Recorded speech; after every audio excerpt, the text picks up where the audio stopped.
Hey, welcome to Ron's Computer Videos. You may notice that I am in a new location this week, and it's completely on the other side of the country, and I want to invite my special guest to join me here on camera. It's Steve from Mac84. He's coming, guys, I promise.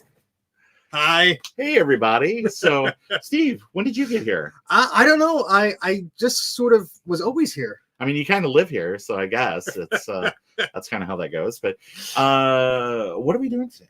I don't know. You had some things that you wanted to look at, and we tried this at VCF Midwest, and we ran out of time.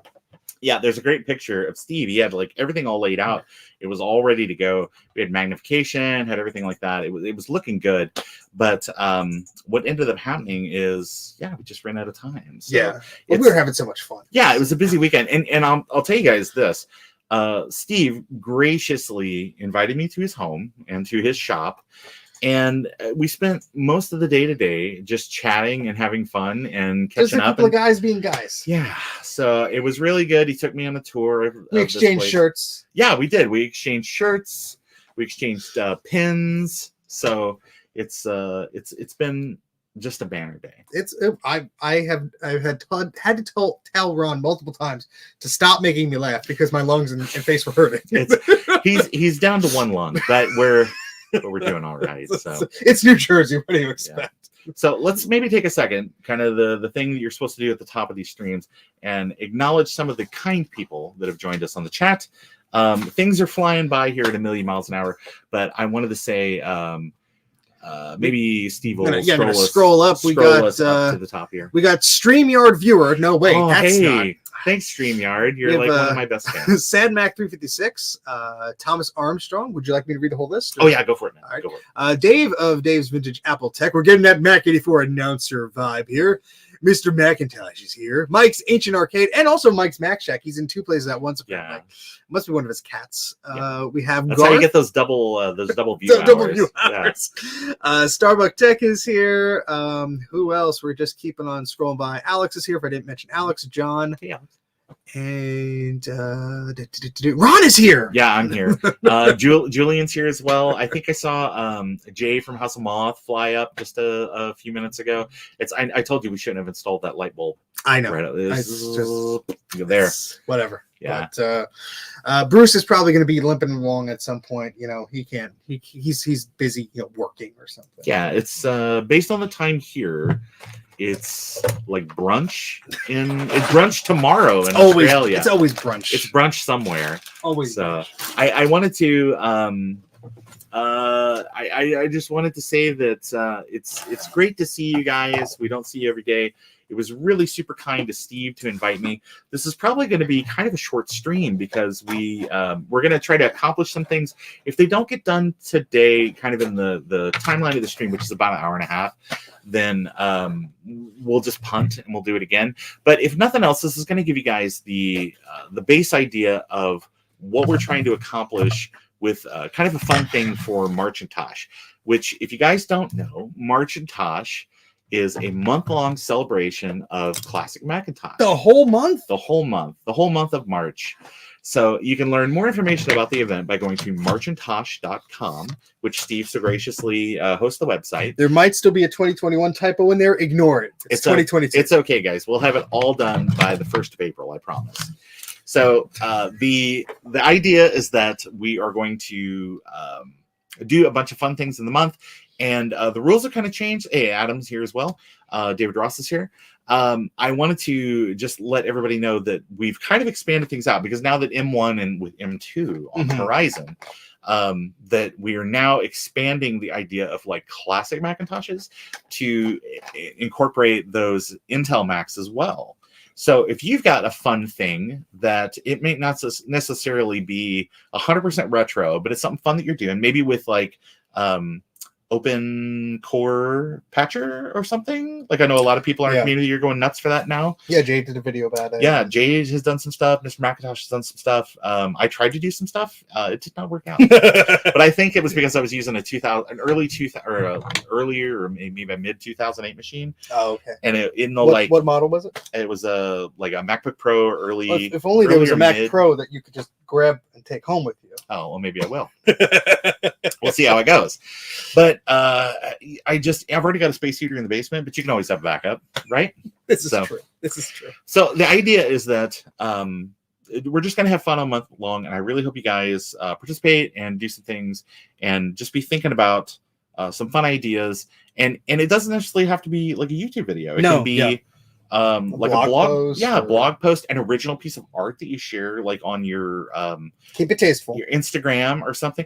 Yeah, it is kind of more of a family friendly event. But if you had an idea for something that was like a bit more Maxell battery bomb, or an exploration of the human form in but I'm not going to put limitations on people. You read my screenplay, didn't you? I certainly did. But so yeah, the whole idea is just do something fun and have fun with it. And so that's told you Bruce would be here. I told you. Yeah, Bruce showed up. He says, "Hi, Ron. Hi, Steve. Hi, all." Covering all those bases. He said, "Hi, Steve," first. Yeah, hi, Steve. Hi, Ron. Hi, all. No, you said, "Hi, Ron. Hi, Steve. Hi, all." Well, sorry. I guess that's how that goes. So, all right. So what are we working on tonight? Well, we're soldering some stuff we couldn't solder before. Yeah, and it's because we just ran out of time. Okay, so here's the idea, and to kind of spoil a little bit of my my idea for Marchintosh 2022. Actually, somebody up the chat asked, "What is the best version of DOS or something you could run on the DOS compatibility?" Yeah, that was Mr. Macintosh. Let's scroll up. Yeah. I think we went by too fast. Okay. And you can run by default. Apple wants you to run DOS 622. They do not officially support like Windows 95 and stuff. Apple officially supports nothing. Yeah, Apple does not officially support Windows 95 on the original DOS compatibility card for new bus Macintoshes. So you think like the Quadra 610 when it came out, the Houdini card, the Houdini 2 that came out for the 6100, which can also be used in the 7100, 8100, or maybe 8100 doesn't have a PDS slot, or that's 840 AV. So you mentioned 840 AV and my brain hurt. So thanks. All right. So, but the whole idea is that the card does a lot of fun stuff, and you can game. You can put 46 upgrade processors in it, which I did a video about a while back. You can put the if it's got a Cyrix CPU, you can replace it with an Intel CPU. It's socket 3, so there's a lot of fun stuff you can do, including add Pentium overdrive chips. You can add those. Alex asked the question. My bad. Oh, Alex, sorry. Okay. Yeah, what version? It's 622 is probably the version that Apple is going to really say that they're going to support. You can install Windows 95 on it, but I don't boot in the Windows 95. So you can get FAT32 support and things like that too. So anyway. Cool. So we have some soldering to do. Yeah, so the idea is this. Yeah, soldering. Let's get to it. The idea is that Apple, on the original Houdini card that came out for the Quadra 610, there is no sound like Sound Blaster support or anything like that. Okay. But there is a subset of an ISA connection on that card. So if you were a hacker, somebody that was bit of a tinkerer, inclined to do those things, you could go through and add an ISA slot and add a 16-bit. I don't know if it's full 16-bit support, but you could definitely. I saw people saying that they added an ad-lib card back in the day. So if you tinker differently, so the idea is this. This is the card, and I'm sure Steve will stick it up on Still Store here in a minute. But what do I look like? The Canva? Yeah, the card itself that ships on the. That's the card that comes on the Houdini 2. It is just a Vibra 16 sound chip, which Creative Labs was so kind to actually use that exact same sound chip on a different board. The board that they use it on is CT2260, and it is a Vibra 16 chipset. It is the CT2501-TCQ. That is the package that's on the card. The package that's on the Houdini 2 is the 2DQ. But they are pin compatible with one another. Says who? Says Creative Labs. Good. So if you were going concrete proof before we do this. So if you were going to do a project or something like this, you could very easily and Adam does say you can replace the cable with a PCB now. However, here's the important part. If you look at the chipset on this card, the Vibra chip, they do not connect all of the lines that would be MIDI out. Oh, really? Yeah, so that's what we're going to do today. Because if you were to just take a MIDI cable and plug it into the controller port on that breakout cable, or on, because there's those new PCBs, if you plug it in there, it doesn't come back to the card. So you would think that you would, but it's not. Yeah, so there's no MIDI in, MIDI out. There's a ground, but there's no 5 volts. Technically speaking, you only really need the 5 volts, technically speaking, you only need MIDI in and out. But what Steve is going to do for us, maybe, is we're going to look at this card and we're going to use his multimeter and multimeter, and you can look at the pinouts of the internal MIDI connection online. You'll be guiding me. Yeah, you'll be my guardian. And then basically, there are no discrete components. That's the other thing that's important here. There are no discrete components between this. Sorry. There we go. Yeah, there are no discrete components between this chip and either the MIDI port on the back of the machine or the MIDI header inside. So if you wanted to, you could just route MIDI out from this card. And so that's what we're going to do. Cool. Great. All right. So I need to make sure I have all my soldering doohickeys here. I have most of them. I need where'd my coils go? Poo. Poopity poop poop poop. Did they fall? No. What do you look for? My little coils. I guess I could use those instead. Oh, the cleaner thing. Extend up. Whoops. Oh, what's your trick? What am I? No, it's just my basement of crap is eating you alive, but that's okay. Yeah, this basement is amazing. Steve took me on a tour earlier, and I've got like a couple little videos that I've you reached your step count for today. I got my step count for today, that's for sure. So but hey, there's some coils. Yeah, well, not the best, but they'll do. Okay.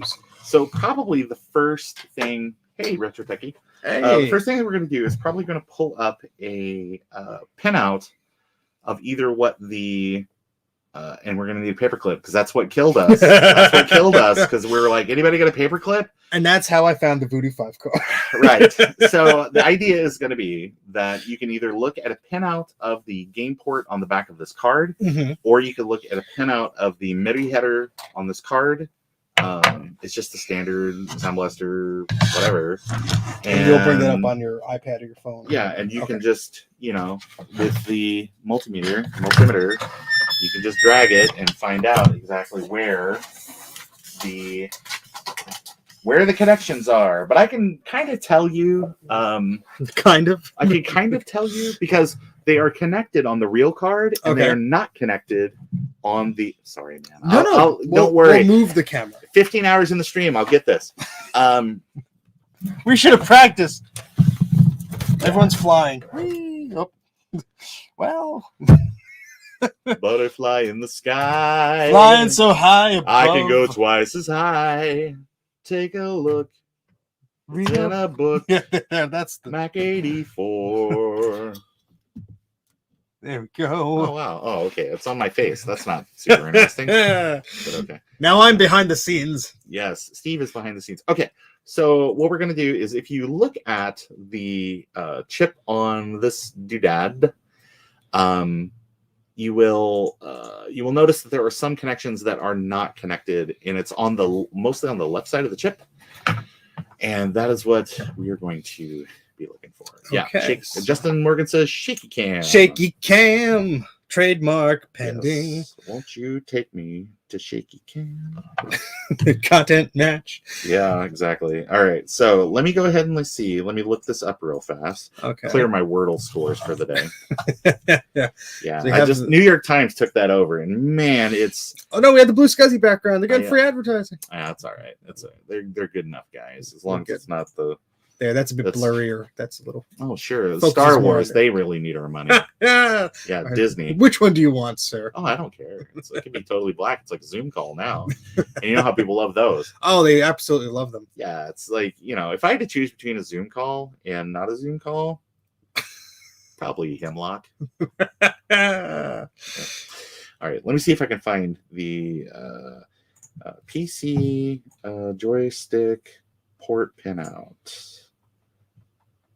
I'm surprised you don't have it bookmarked. Well, that would require preparation, and that doesn't sound like me. We only had since last September. Yeah.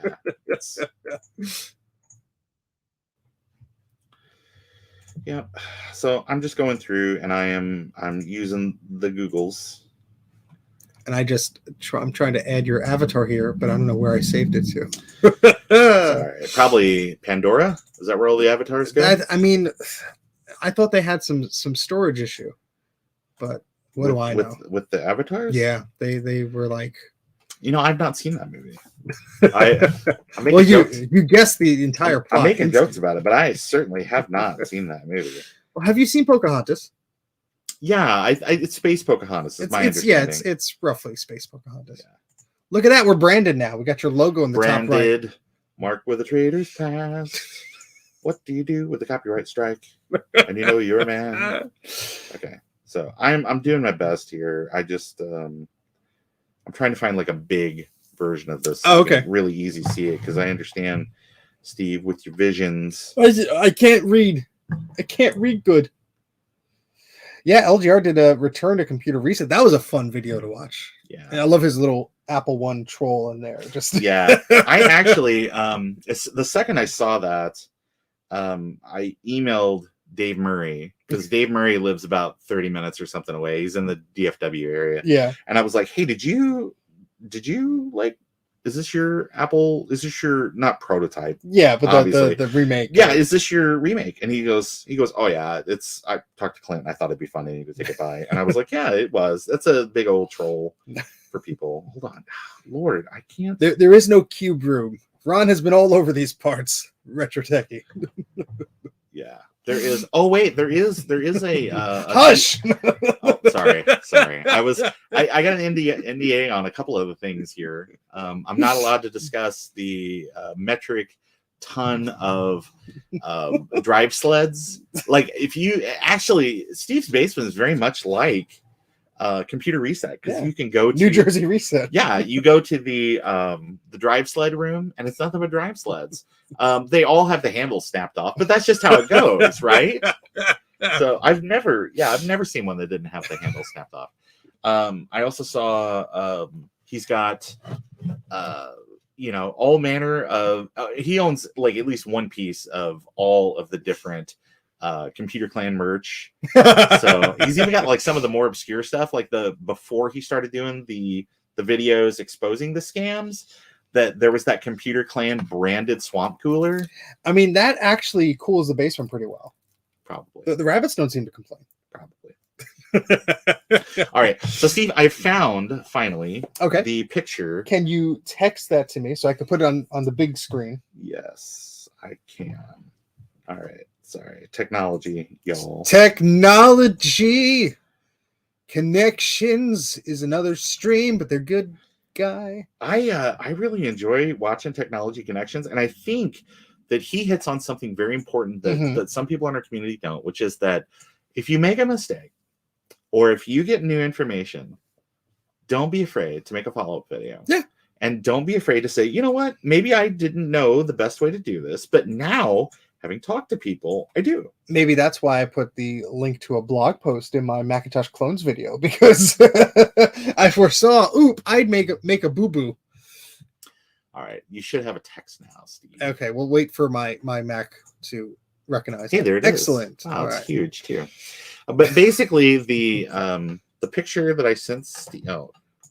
A nice GIF of that. Is that how it looked on your iPad? Yeah, it doesn't look great, but it's pretty obvious which is send and receive and ground. So I'm going to share this on our stream thingamajig so people could see. Streamamajig? Streamamajig. Yeah, I was going to say that, Steve we'll do it the fancy way. Oh, I like my way because it's awful. But yeah, so as you can see right there, that on the PC game port, you have a bunch of connections, and not all of these are necessarily ones that you need for this MIDI stuff, but specific to this right here, you need MIDI send, MIDI receive. Okay. And then 5 volts and ground. Okay. So if you have a paperclip. Yes, I should. And a multimeter. The multimeter is behind you. Okay. I will fetch a paperclip. Okay. Well, while Steve works on that, we're going to go ahead and talk a little more about this. But no, the whole idea is that those pins are not populated. Like, there is no connection between those pins on that game port connector and that chip. So the idea is I want to go through and add those and then basically just wire in a MIDI cable and output to like an MT32 or any of the sound canvas devices, and then you'd actually have MIDI in DOS on the DOS compatibility card. And I just thought that would be a lot of fun for DOScember, or it'd be fun for DOScember, but even be more fun for Marchintosh this year. Here we go. So here we are. Hey, the paperclip that we couldn't find. I know Steve is going to trade that paperclip for a house one day. Yes, a house made out of paperclips. It's still a house. Okay. Garth says the PC compatible PCI cards are correctly wired with MIDI, and that is 100% correct. Oh. So you can get MIDI off the back of that card, but you cannot get MIDI off of the squisher hit. You cannot get MIDI off of the Houdini 2 card without some extra fun. But yeah, MIDI and DOS go hand in hand. There's lots of great games, and it would be very, very cool to be able to capture some of that. And look at this. I found my multimeter leads with the clips. That's nice. They were floating around in the basement a few years ago, and we found them. Yeah. And Thomas Armstrong brings up the point that MIDI is buffered serial, and that's true. But it's Adam says, what is MIDI? And MIDI is a digital Gesundheit. Yeah, thank you. MIDI is a digital interface for instruments and for synthesizers to communicate with computers and communicate with other devices. Mm-hmm. So back in the day, you could have like a MT32 Roland, and then you could send basically instructions to that, and you could access the samples. Or oh yeah, hey, it's Super More Retro. Hey Steve, how's it going? Lots of Steves. Your Mac 512K made it here. It is in good hands. You will be seeing it soon, Steve. Don't worry. Yeah, we're gonna fix it up. This was the big delivery too from a bunch of stuff at Vintage Computer Festival. Yeah, we don't have time to stream all of that, but I'm gonna put it in there. Say, hi, thank you.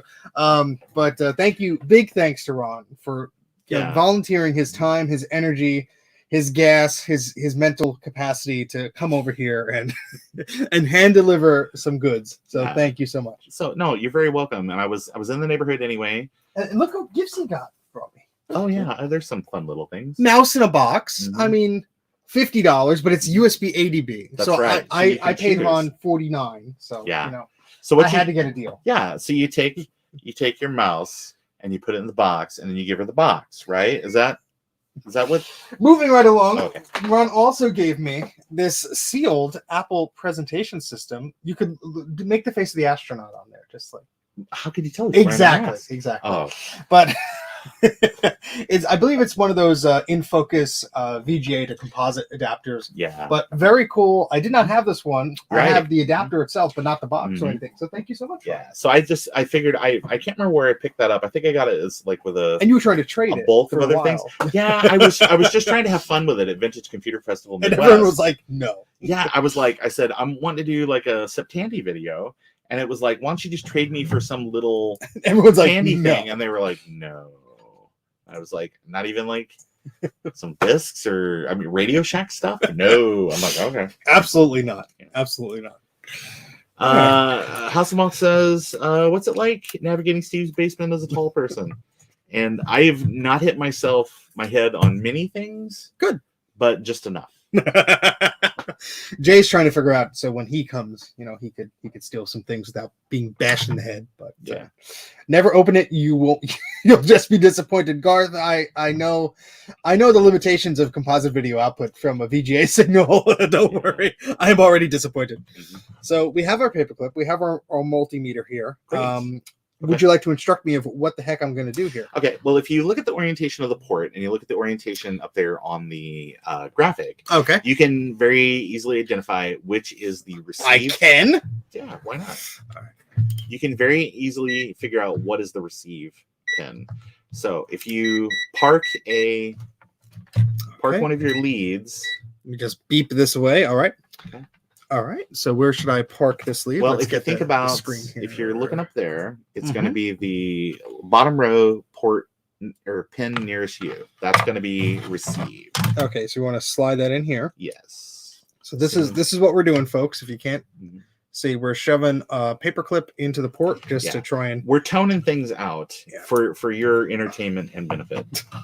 All right, and where are we finding this on? Well, the I'm chip, pretty you think? sure that it is somewhere located kind of, if you look at this one, it's kind of Yeah. located somewhere over here on the left. So if you, I was going to say, if you just swipe it, you'll maybe. Now this multimeter has a bit of a delay sometimes, so we're going to just go gently here. And it may be, because I'm fairly certain that the 2 pins for send and receive are on that side of the chip, and then ground and power are up like in the top pins, like 1 through whatever. Okay. Okay. Garth, you asked this question a second ago. I'm sorry I missed it. It said the idea is you compare the DOS card audio board MIDI pinout to the game port via the ISA card. Yes. And then patch the missing traces. Yes. You could do that. That seems like way more trouble. So instead, what we're going to do is we're going to basically create a header that comes out of that then I have another little kit that you can get that basically adapts.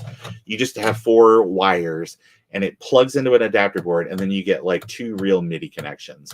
And from there, you can just plug a MIDI cable in. So we're having the same problem we had at VCF where we're not getting any beep beep beep. So we want to make sure that this paperclip is wide enough, I guess, to make the connection here. So let's. Whoop. Okay, it is. Okay. So that comes this way, goes over here. Okay. You can't see any of this. Our apologies. Yeah, Eric says in the chat, 5-volt and the UART is all you need for MIDI out. And that's true. I thought that it would be interesting to wire all 4. All right, so that goes all the way over here to this little chip. Okay, so up there, what is 9? Sorry, which guy? Oh, 9. I don't know. That's IC2. Is that what it says? Oh, that's don't worry about all the stuff to the right. Oh, we're just looking at the port. Okay. Right. Okay. So that's if you were going to use like a 64L6 whatever to like. Okay. Well, I found that goes to this pin right here on this chip. I don't see it. This. Oh yeah. Let me put it in the so our people at the home viewers. Microscope. Beep beep beep beep Okay. beep. Right, and that. What's it say on the top of that? That's a 51CN VNT LS08 chip. Okay, shouldn't need to do anything with that. Okay. So check the other end. Maybe I'm looking at this incorrectly. Sure. The other end of that connector. So which number on there are we? Right now, I'm thinking that you're plugging. I'm at 15. 15. Okay. Go down to 9. Okay. Or what would be 9 up there? All right. So go whoop. Okay. And this should be on this chip. You're thinking? Should be pinning out on here. Mm-hmm. You can also go through that MIDI connector there and just swipe it down the MIDI connector, and you should get connection between the port on the back of the card and that MIDI header there. So actually,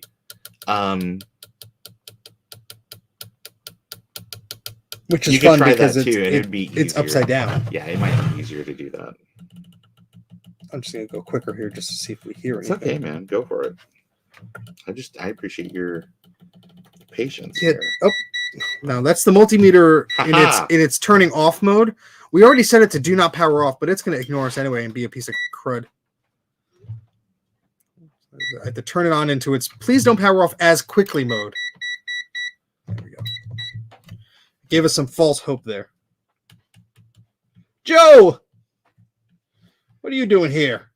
Oh wait, so he's allowed. Yeah, it's he ate dinner and then very quickly came to the stream. All right, so actually, for fun, why don't you put it back in what we 15 appeared to be 15, but then the MIDI header there on the board, like that. Yeah. Oh, yeah. Swipe down that. Wee. We'll do the outside row first. Okay.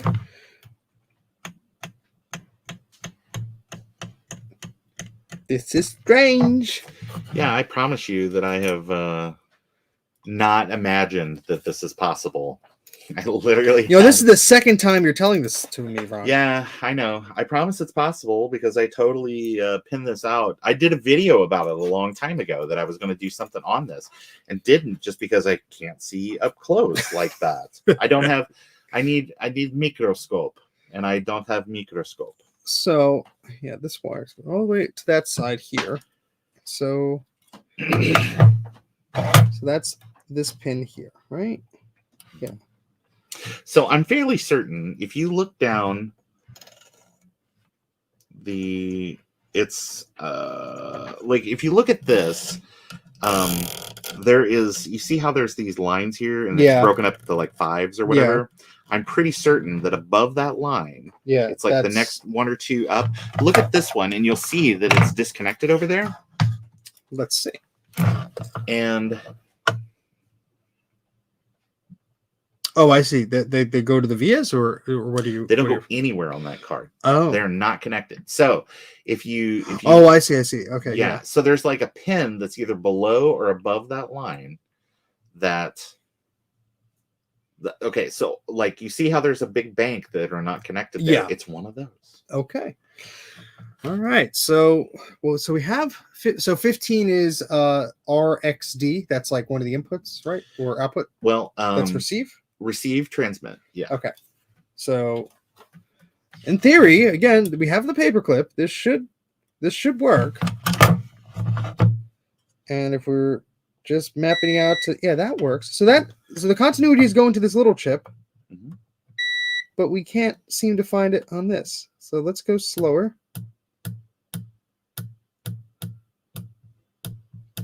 It shouldn't really matter, but I know, Bruce, I have to buy your fancy multimeter, or they could sponsor me.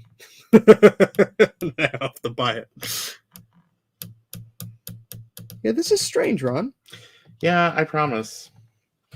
I wonder, did you ever have jumpers or anything plugged in that would combine anything? Because that was the whole thing. There's no discrete components between start and finish on that. So it's like, oh, no problem. You got it. I had another link that somebody else was working on something similar, but seemingly I don't know how far they got on it. So let me check that too. Because I could only get it to go on this. Here, let's try with you need pin 12 as well, right? Is that correct? Yeah. Okay, so let's try that. So that's 15, so transmit's great. 14. I'll take transmit all day. Receive, I don't care. All right, let's see where this goes. If this gives us anything better. Okay.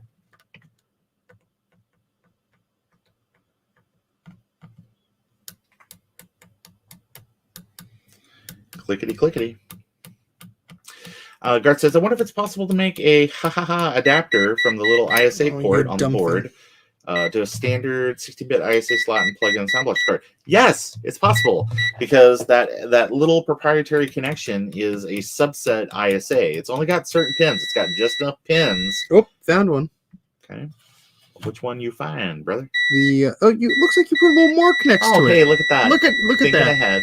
So that is receive or transmit? That's transmit. Okay, perfect. All right, so that's transmit. Yeah. Right there. But that's okay, but yeah, there's a via, or not a via, a trace that goes to that one, right? There has to be, or otherwise why you beep. Yeah, so right? And it goes to this little hole here. This right, the via, and then it pops out the other side of the board. So you can actually, if you flip the board over, you could put the thing there. It goes all the way to the port, obviously. Yeah. And there's no discrete components in between, because I visually inspected that. Okay. There's no resistors. There's no step up, step down. There's nothing. So now we need the other one, the 15, right? We need technically we just need voltage and transmit. So 5 volt would be 1. So let's go there. And 5 volt, I'm sure you could get from anywhere. You certainly can. You could even fake it with a, whatever. I mean, it's not looking for ground necessarily, but ground would be good too. Well, we could find ground pretty easily, I'm sure. Steve, ground is the toughest thing to find. Especially on a Quadra 840. You can't find ground anywhere. especially on that batch of blue scuzzies that went out with no ground. That's sorry. Mistakes, everybody. Actually, I saw a thing the other day where they were like, oh, guess what I deleted? Like, I didn't export. And it was like basically the backside of the board. So it's like Vias went nowhere. All right. Well, on the I forget what the L stands for on these. That I think it would help if this is in focus. L's. What do L's stand for? A diode? No, not diode. Hold on. I'll get the word. Bruce. I can't remember. Spirit Walker Adventures. Wahoo! Hey Ron. Hey Spirit Walker Adventures. Yeah, so that will pin out to here. I can't get it to pin out on this chip though. But that's just 5 volts, so we could get that from anywhere, I guess. Yeah. Still transmit, super important. All right, so let's go back to 15 because that's if you want to receive, I mean that's kind of important, right? I guess. I mean, it's not really important for this because, again, the game is sending stuff. You're not going to feed a keyboard back into it. I mean, I suppose that you could if that was your jam, but my thing is I want to play Monkey Island or something like that and that's your roll in MIDI music, right? Yeah, so I could find it on that small LS08 chip. I can't find it on anything else. But. Well, keep in mind those components don't exist largely on the other things. So. And then we just need ground, right? Mm-hmm. And we found that immediately. Now we could just steal ground from here, which is on this little. You can, but none of that matters. Okay, so you just no. I'm just saying you just want the. Well, if are you gonna wire it up to? I thought you had a little. Here's what it's gonna be wired up to. So you have the other little board right there. Yeah. So you can count up and see how many traces up is the transmit line on the real card. Right? Okay, so that's what we're soldering to, the real card. That's what you're soldering to. Okay. I forget things. Thank you for telling me. Man. So we're soldering to the real card. And what that's going to allow us to do is it's going to allow us to output MIDI from Houdini 2. I'm going to make a mark just so we understand. Mark, Steven. Oh, hi, Mark. Oh, shut up, you dumb multimeter. This is what we do here at this channel, Ron. We yell at multimeters. Hope you're okay with that. It's okay. It's sometimes that's what you got to do. You got to work your frustrations out. And it would help if I had this in the right pin. Let me find. I got a Mac folder that's got some of this stuff in it. Yeah, Mac stuff. Okay, so this is the one that leads to here. Okay, cool. All right, so I could do it on that guy. So let's count. Me get my little pencil or pen here that I can scribble a note on. All right, so that let's count, children. So it's 1, 2, 3, 4, 5, 6, 7, 8, 9, 10, 11 from the edge. Okay.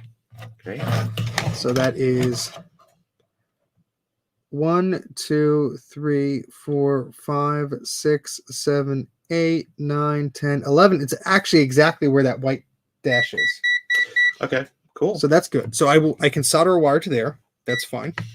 And that's for TXD. So that's for transmit. Yeah. Okay. Actually, there's a model rail Otenko. Sorry. You feel okay? There's Gesundheit. Yes. There is a website, and I'm going to bring this I'm going to send you a copy of I'm going to send you a link to this website. Okay. And then you can kind of bring this up too, because this is somebody else that had done some research on this exact type of project, but I don't.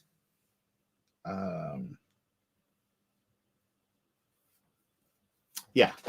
Okay. Those words will have to be good enough. Yep.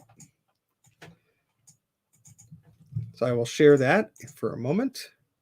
Garth says, I wish I could turn down the volume on my multimeter's beep. I think I'm going to rip it apart and quiet it up from the inside. I've got a Radio Shack meter, and I've got the exact same one that Ariana has, but hers is a different brand. Mine's branded Radio Shack, and hers is branded something else, and I can't remember what. But what I had to do is I popped it open, and I went in and just put a piece of tape over the speaker, and it muffles it just enough where it's not annoying. But now it's impossible to know when it's like on, and I've left it on. Okay, so here we go. Determining the correct pin. Yeah. MIDI out was pin 30. Okay. Okay. In pictures above, I traced this red on the underside. Yeah, Steve or Joe's got it right. It's put a piece of sellotape over the beeper. Oh yeah. So that's exactly where we got the same. Okay. So that's fine. Yeah. Oops. I don't need to go full screen. No, just normal view. Normal view. Normal view.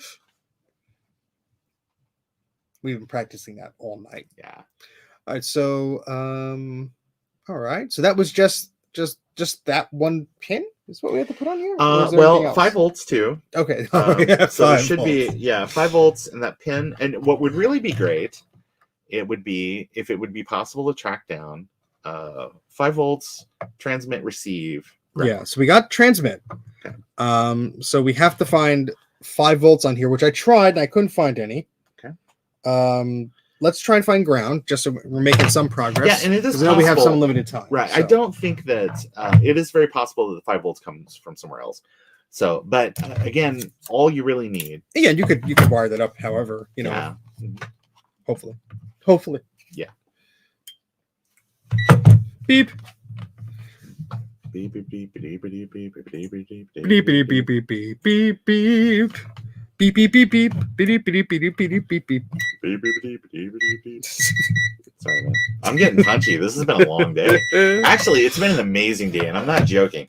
That came over to Steve's here and had an amazing lunch, and I mean like way better than the lunch that I offered. I found ground. Steve in Chicago, which was bread. Yeah, which was. Is there much fish in the bread? Yes, ma'am. It's all fish, and so that was no good. But Thomas Armstrong says MIDI only uses 3 wires. And what wires are those, Thomas Armstrong? Plus 5 volts, transmit, and then ground or receive, right? So which of the other two? Because it's got to be 5 volts and transmit, right? All right. So I found ground. Shield. Okay. Thomas says shield or ground tip. And see, yeah, it's easy for you to say. Sususudio. Yeah, boy. Yeah, there's a ground that's been on my mind all the time. So I found the ground. Thomas says no 5 volts. Okay. Well, that's good. That helps us. So we just need to receive then, and we're in business. So I marked on here with my little Sharpie of where the ground is and where the receive is. Hey, Jeff. Good to see you, Jeff. Hello, Jeff. So we have the ground is in the top right corner there. I like how I'm huge and like the interesting things are tiny. It's Steve's doing double duty here because he's got an intern that locked currently in the other half of the basement. And this is transmit, exactly where the pin where the white line is. So we just need to find this darn receive, and that seems to be the trouble here. So let's try this again. Well, again, receive not as important. It would be great though. I mean, yeah. So let's try this. So it's 15 here, which is I feel like that is it. Eric says MIDI is a current loop, so I think 5 volts is needed. But I guess maybe keep in mind if you're using a external like a device, like ground is pin 2 of the connector. Looking at the thing, maybe it is. Well, I found ground on this just by pinning out. I mean, there's multiple ground on that chip, I'm sure. Okay. Yeah, but I can't seem to find the receive. This is what's driving us crazy here. C-Sync depends on the device cable. Okay. Ground on pin 2 of the connector. It fell out. That's why it's not. Oh yeah, that's kind of helpful. All right. So again, 15 is Steve. It's okay. We can still cuddle.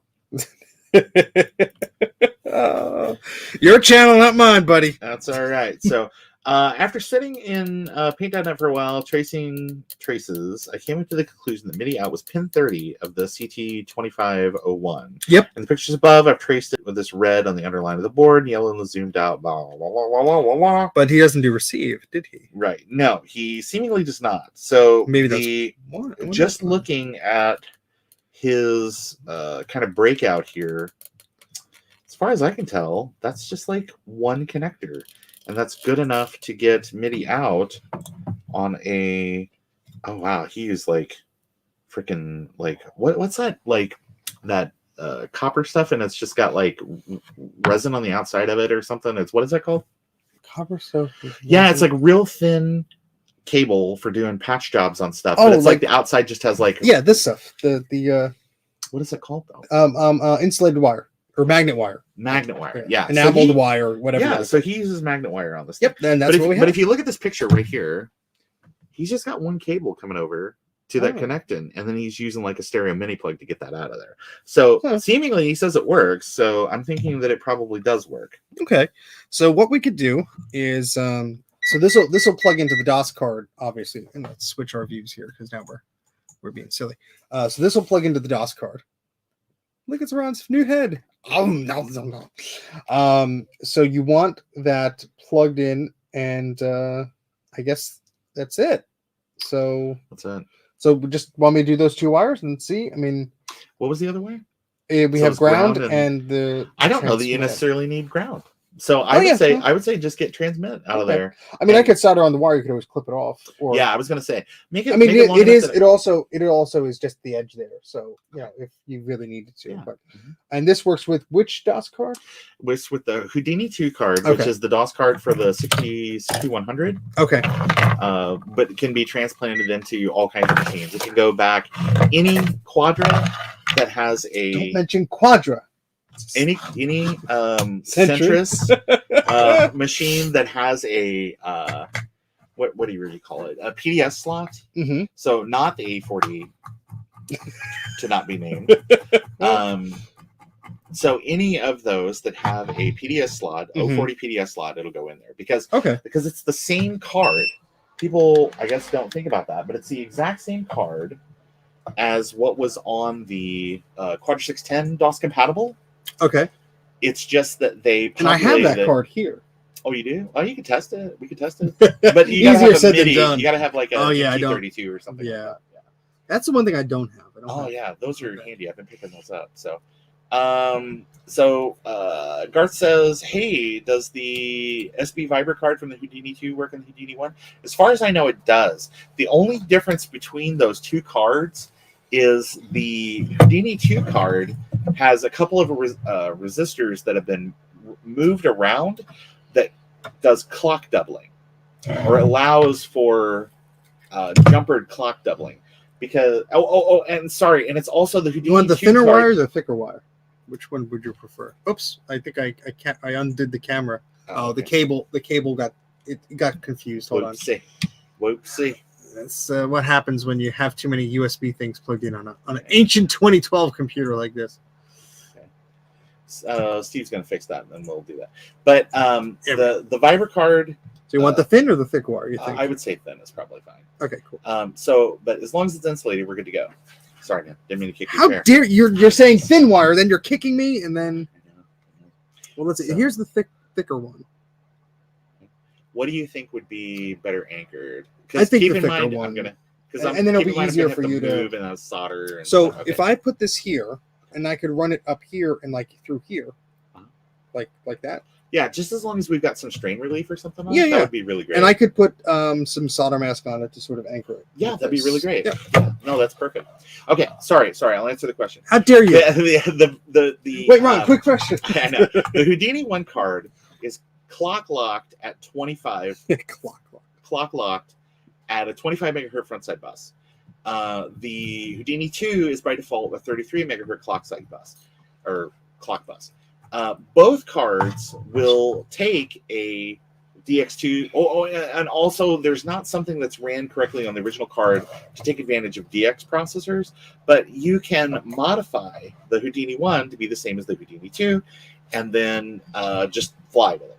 The other thing is that the Houdini 2 card, How did John guess the exact gauge of the wire I'm using? 28 gauge. Wow. That's nice. The other thing about Buy the a Houdini lottery 2 ticket. card is it'll accept clock multiplied chips higher than 2x. So if you want to put in the Pentium Overdrive, like the 83 or the 63, maybe, if you want to put one of those on, it'll be compatible with the Houdini 2 without having to do any modifications to the card. The Houdini one, you got to move some resistors around. So if you can find a Houdini 2, it's the one to have because it's less modifications you've got to make to the card. And but if you have a Houdini 1 and you just want to get some extra speed, if you can find Tom says, be careful not to run it without an octocoupler. I actually have a breakout board that has the octocoupler built into it. What is an octocoupler? It's a coupler, but there's 8 of them. Oh, that's octocoupler. It's basically it's a switcher chip that uses light. Oh, okay. Yeah. I will believe whatever you say at this point. Ville Village, Hill Shack, Vint Shack. Sorry, Hillbilly. We'll get it eventually. Shack. Yeah, says hello. And I gotta send him the sorry, Vintage Hillbilly Shack. Ron has been taking all of my time and attention. I have to send you the thing. I will do the thing as soon as Ron is out of here in a few hours. You know, promise. the thing with the deal. The deal. He'll get it sent. We can't say it because it's illegal. Steve, we only have an hour and 7 minutes left on the stream, so we've got to.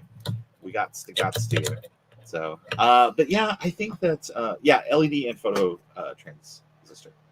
So, all right. So I think that's going to be on there pretty good. Yeah, it sure looks it, man.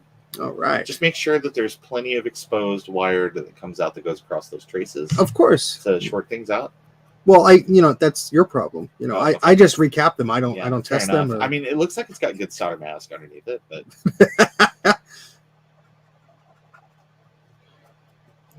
you need to make sure this is stupid clean before you put any solder mask on. Otherwise, it'll just be like, what? Yeah, it'll just delaminate right off of there, right? Yeah, let me just make sure that I didn't desolder any of the pins or anything right next to it, because I would hate for you to go all the way home and then be like, oh no. That's exactly the sound I would think too. Oh no. Be like, oh no. All right, just get some of that gunk out of there. Okay, excellent.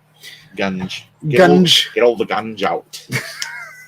That's not what Bruce sounds like. Actually, like Bruce has like such a subtle accent that at first I didn't know. I didn't know where he was from. I was like, he's from New York. He's probably somewhere, probably in Kentucky, from Jersey, Kentucky or New Jersey. He's just got one of those accents. All right, so I will paint a little bit of solder mask on here. Give me 1 second. I'm gonna get that breakout thing because I want to show people. Alrighty. And then potentially show them my crackage. My crackage. Oh, don't worry. Release the crackage. On my channel, we do that all the time, Ron. All right. This is okay. But there is a kit that you can purchase that is it's just a cute little kit, and it has a breakout board that gives you 2 regular MIDI ports, but it has the opto coupler and everything built in. So I just I figured that this was a cute little kit, and I purchased this, and this is what I'm going to use to do further testing closer to. Let's bring the lights down low. Closer to Marchintosh. Oh yeah. It would help if I brought them even lower so I can see where I'm pointing this darn thing. All right. So we are curing this UV solder mask just so it sort of acts like a glue to keep that in place. Bruce says, good day, mate, which I didn't know that was like a real thing because all of my exposure to Australia as a kid was through Australian television. And so I thought that some of that stuff was played up, just very much in the way that a lot of American media is. So. My back is now hurting from moving all the crap we moved earlier. Really? Yeah. I'm sorry. Can I get you? You could rub my back again. Come on, Rob. Send them the virtual rub down.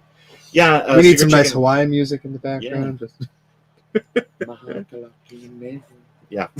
But no, yeah, Secret Chicken, I am in Steve's basement because Steve was very nice enough to invite me over today. He fed me lunch. showed me, take me on a tour of the basement, which is like Computer Reset. And you didn't fall or die. There's paths. You're fine. I got to meet all the beautiful bunnies that live here. I get to meet Steve's gracious spouse. I got to meet. There were neighbors that looked strange when we buried some bodies in the backyard, but it's you said the low part loud and the I said the quiet part loud. Sorry. Yeah. But there was a short or two that you'll be seeing on the YubTubs, as Joe would say. So keep your eyes peeled. It's my first YouTube short. I don't know what to do, but I think it'll be fun. It's if you haven't watched it, you can go watch it. It's Steve and I had a really good time. It's all of 17 seconds. You will not interrupt your stream here. No, you can do both. But we had an amazing lunch. I can't say enough good stuff about it because there's a lot of products on the market that are sort of like kind of burger-esque, but this tasted like a real live burger. You would have not guessed it was made out of shoes. No, it's circus animals, whatever. It's hey, Sean, how's it going? Circus animals, great F meat. Action Retro says, is Australia even real? And I would say, based on the amount of episodes that Danger 5 that came out of that country, yes.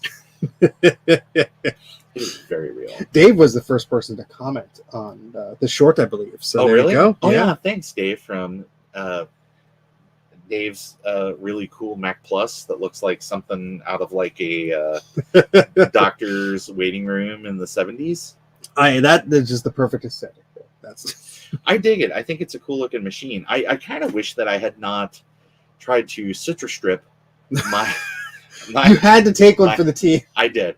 But I wanted to see if it would really work. And I did find somebody really nice, and they sold me a SE30 replacement case. I mean, not like that's something that Steve couldn't have done like a million times. But, I found a nice person, and they... Wow. Yeah. Don't you have a VGA monitor to test? What are you doing? It's somewhere around here. It's somewhere around here. It's funny, though, because Steve's Computer Reset here, he also wants you to take CRTs when you leave. So it's very much like the real Computer Reset. So that's why your car is full of things that you told me not to look in. Yeah. I just I dropped a bunch of stuff off today, and Steve will probably talk about it, but I can I can tease it here. Yes, you can. Steve bought a bunch of stuff at Vintage Computer Festival Midwest.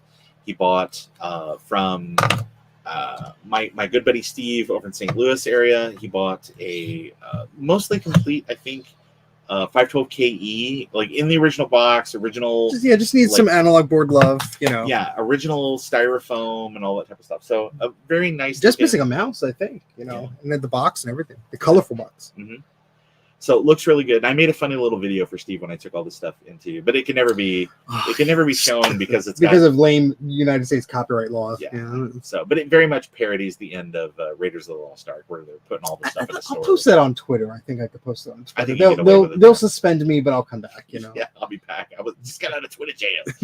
So, but I brought him that, and then he had purchased 2 Flower Power G3 iMacs. And so got those over here, and those were in pretty good shape. They got a couple little scuffs and stuff, but they not my doing. No. That was there when they were purchased, or when you found them. So, but then there's also like I brought you a power computing machine. I can't remember exactly. It's and then another Power Mac tower. Yeah, 9500 something. Yeah. Like that. So when I give Mike his back now on my own, I'm excited. Yeah. The 9500 looks to be in okay shape, but there was a really cool dude over in Indiana, and my friend Alan and I drove over there and just like cannonballed over there, and then came back and picked up all those machines. We picked up some G3 iMacs, some G4 mirror doors. Oh, nice. Some other stuff. Yeah, but some of that stuff is what my friend Alan wanted, so he kind of dipped into those. But I got Steve some neat things because he power computing tower and some other stuff. So, and you got some goodies for yourself. Yeah, I did. I got some really nice things. The Flower Powers are upstairs, but don't worry. There will be streaming going on from my channel or whenever I get to it. And Alex, that particular repair, I don't know if I have the experience to do that, but I do know people who do. So if you send me an email, mac84tv@gmail.com, I will point you in the right direction. Thank you. This solder mask is just taking a little bit of time to get cured here. Have you tried using bigger photons? Because like they make them these days. Yeah, I think you can. It's like a extra meal at McDonald's now.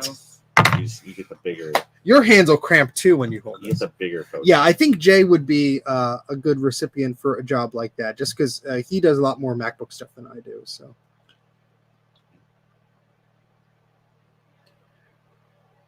So we're just gonna keep holding this until it cures. I guess you could blow up the other thing there. I don't know. It's if people want to stare at me, it's okay. No, just you gotta tell them your life story. And, sure. I'll tell you a funny story while we wait. Not the poop story. Oh, I was gonna tell the poop story. Please do. No, it's we were talking about like restaurants that have gone out of business, and there's a lot of those places like Ponderosa, and everybody has like a Golden Corral kind of in their town. It's kind of like, no offense to Golden Corral people, but it's like there's something kind of like gross about buffets on some level, and it's the fact that you could just be like a kid and just go up to the chocolate fountain and just put like a drumstick in it, or you're the finger that was just up your sister's nose. Yeah, that type of thing. So you want to, especially kind of with everything that's going on in the world right now, just kind of wash your damn hands. But a lot of people don't. So anyway, I never did, and I never will. I never did, and I never will. This flux has a good oil on my hands, protecting me from all the joints. And the UV solder mask that got all over my wrist, that'll be there for a good month or two. That. So but all those restaurant chains that are kind of going out of business, we were discussing that earlier, and I always thought it was funny that you had two identical restaurant chains. You had Ponderosa, and you had where is this Golden Corral you're referring to? They're all over the place. They're all over the Midwest. If you want food poisoning, it's a pretty quick way to congregate, go. There's a Golden Corral. But but Ponderosa and Bonanza, two chains, and they existed at the same time. And it's all that show, because the show is Bonanza, but the Ponderosa Ranch is where they hung out. So it's like, how did this happen? How did this work out like two this? feuding brothers wanted to make a restaurant, and it's the opposite of Trader Joe's and Aldi. Is that what you're saying? Okay. So the whole thing is this. So a very long time ago, Ponderosa used to do a thing where, like, on Tuesdays, it was Tuesdays to Wednesdays, they would have a thing where it was like, oh, it's the special of the day.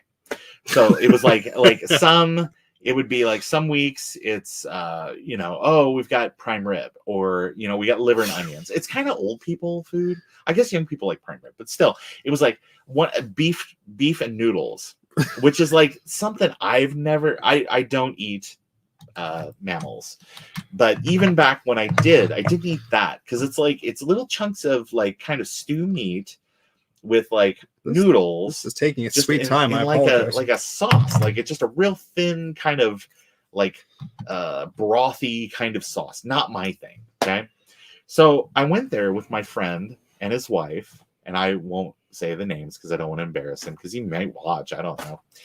But hi. It's not Steve. But so anyway, so we went there, and I'd been there with him a lot to lunch a time or two, and he'd eat like on a Tuesday, you have like 2 plates of like, but that was all he would eat, is like those beef and noodles.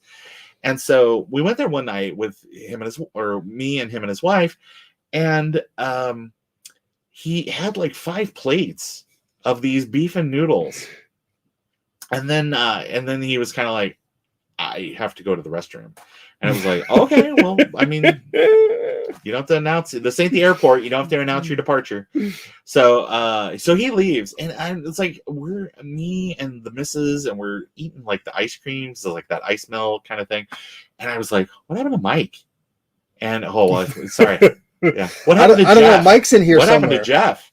But it's like, what happened to Mike? And he was like, oh yeah, you're gonna have to. I'll go check on him. So I go to the restroom, and it's like the smell of an abattoir. Like it is just, it's like I opened the door and I'm trying so hard to keep the pen steady and not giggle my ass off. It was all I could do to keep it under control. And I'm like, are you okay in here? And he was like, no, you've got to get the wife. And I said, okay, well, I just relax. So I went to get the wife, and I said, he's in the restroom. I think he's sick or something. So, but he's requesting you. I asked if I could help, but he's asking if you would go to the door. And she's like, okay. So we both walk over there, and she opens up the door, and she's like, is there anybody else in there? And I'm like, I don't think there's anybody else in there. There's no way. Like, it's no longer a Class M environment. I don't think there's anybody else in there. So she opens up the door and she goes inside, and the door shuts, and all I hear is like, oh my God, just muffled.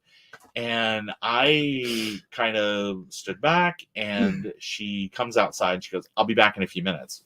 Well, they only live like a town or two over. So I'm standing there, and I go back and I sit down so they don't think we like bounced on the bill. And so like 20 minutes goes by. But you weren't having any more noodles. No. Well, I didn't have any anyway, but whatever.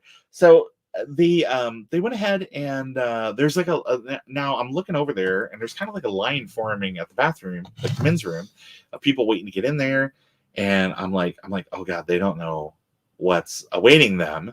And so finally, the manager, you don't want to go. The manager is over there, like knocking on the door. Sir, are you okay there? And she comes in, and she's holding clothing, like she's got a change of clothes. And so goes over to the bathroom, and she knocks, and I guess he had locked the bathroom and lets her in. And then a few minutes later, he comes out with a new set of clothes on.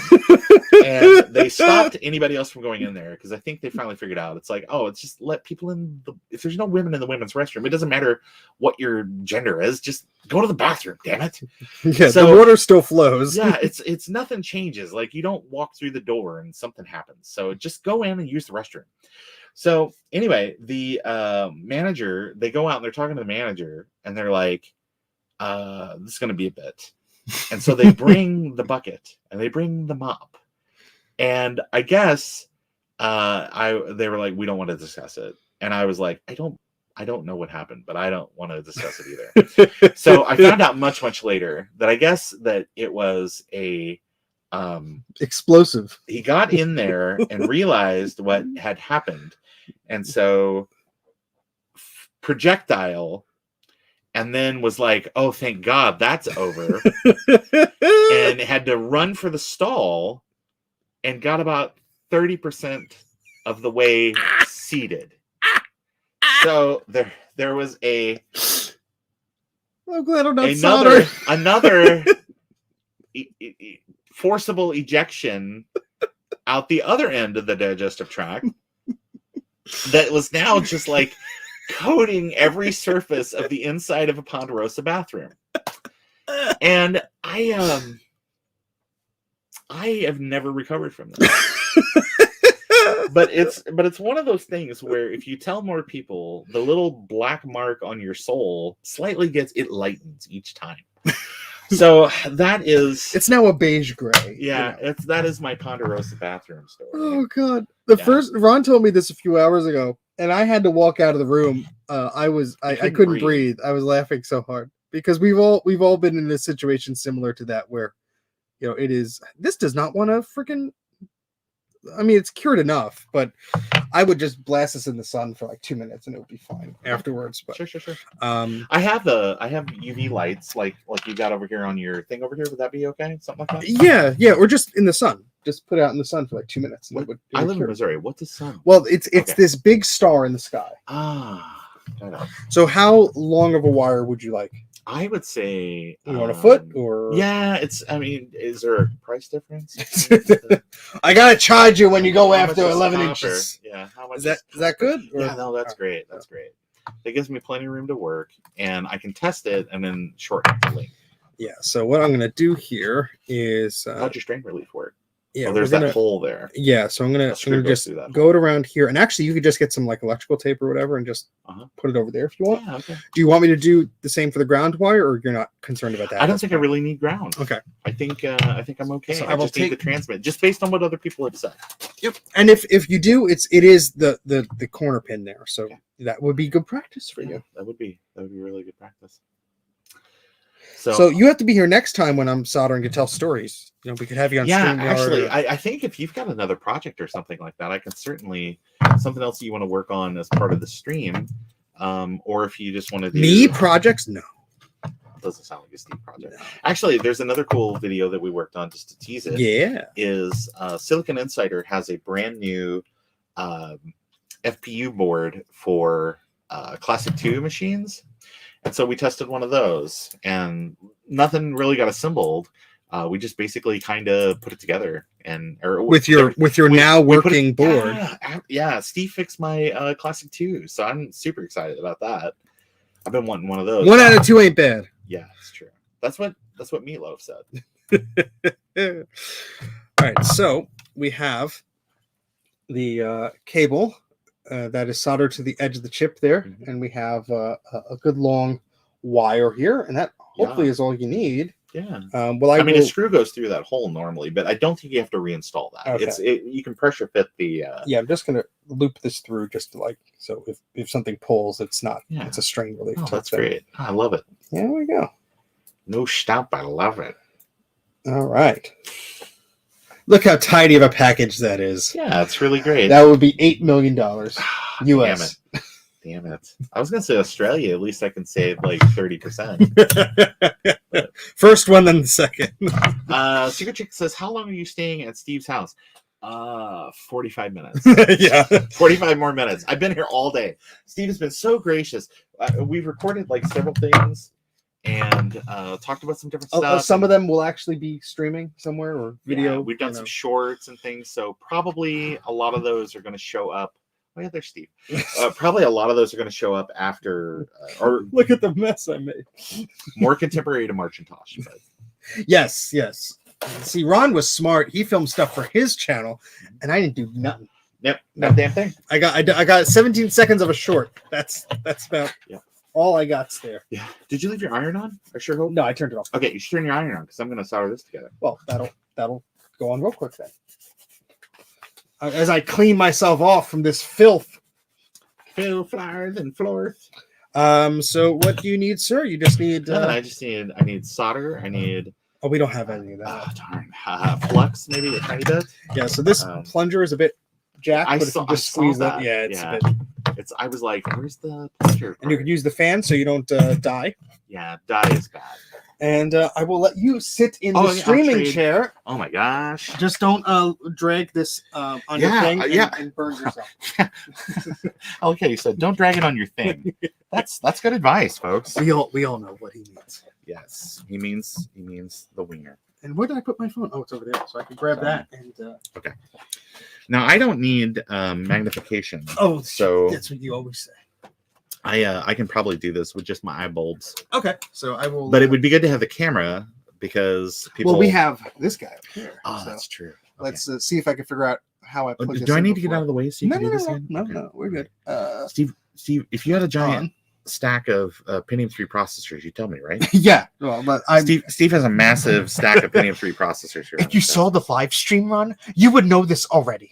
I can't see everything. I try. I know. You're always unavailable. As much as I can. You're always unavailable. I don't know. That's true. All right. So extra camera. Let's try and get this to work here. USB 3 camera. There we go. Oh, no memory card. That's okay. We don't need to do that. We just need to go to home. Yeah, that's fine. We don't care. So we'll let Steve diddle with his camera. Yeah, just 1 second. Some camera diddling. We have a above cam that this looks like a Sony. Is this a Sony? It's a camera? Canon. Oh, it's a Canon. Oh no, that's right. Because I've got the HF10. And this is much newer. Yeah, well, I'm trying to feel for the little thingamajig. Oh, come on, where is it? It's making me there. Yeah, we don't care about that. Let's go. You got to switch modes, right? Yeah, that should do it. It's doing it. All right, we got stuff. Yippee! All right, so we don't care about the memory card. Hey, that's great. And we'll zoom it in. There we go. And you could focus optional, but sure. Yeah. Sure. It'll focus eventually. Okay. So let's turn this off. Let's get this out of your way. So Okay. Yeah. Thank you, sir. it's not smashing into you as you try and work.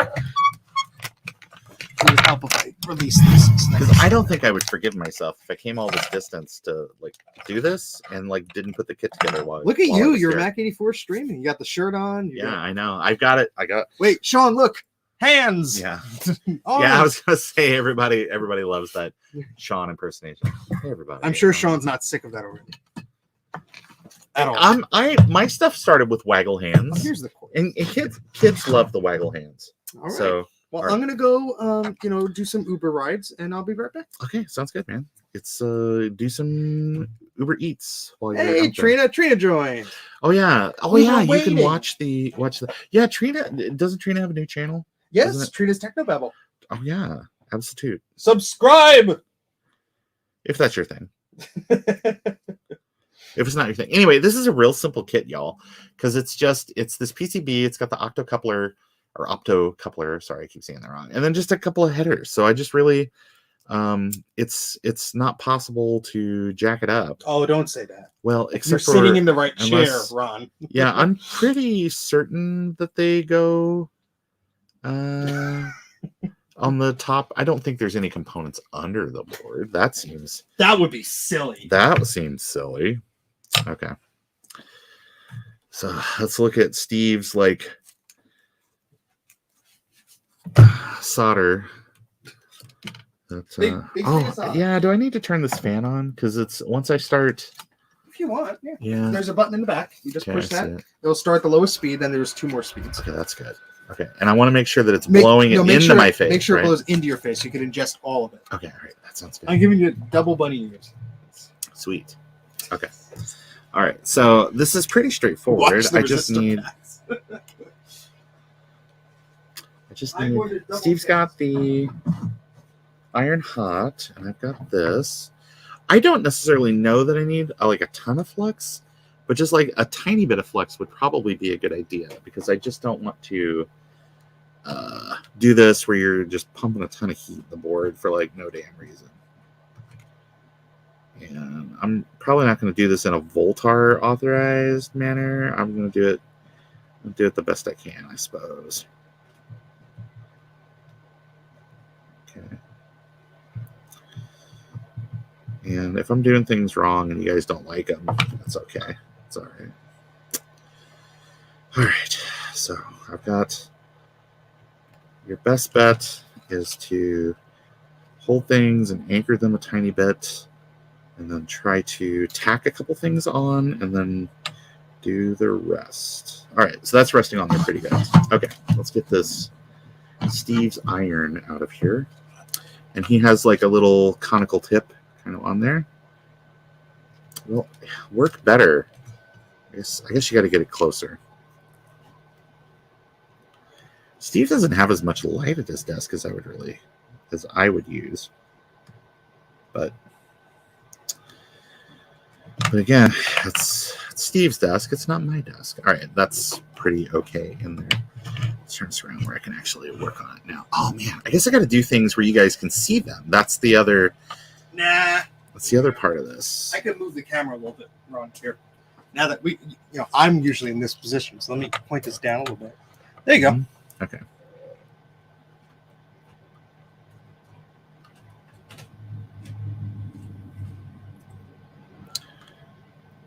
Okay. Got some of those tacked on there. And guys, I am just getting these in position, just getting them tacked down, and then I will go back and I will make them look pretty. I promise. Sure. Promises. All right. So now that I have everything kind of tacked down a little bit in place, I normally use a little bit of like magnification in the form of like those Adrian Black goggles, or kind of that visor thing that he often wears on his stream. And it has been my experience that does get you a little bit of magnification, just enough to kind of keep you moving in the right direction. Okay. All right, let's look at our work here.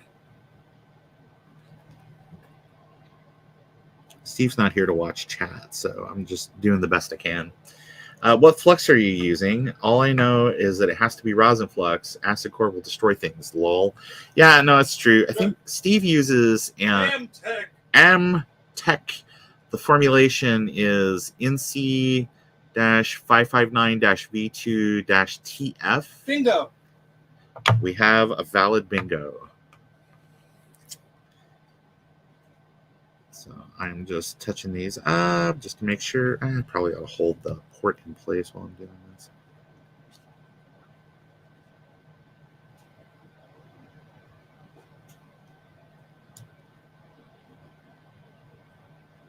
Great.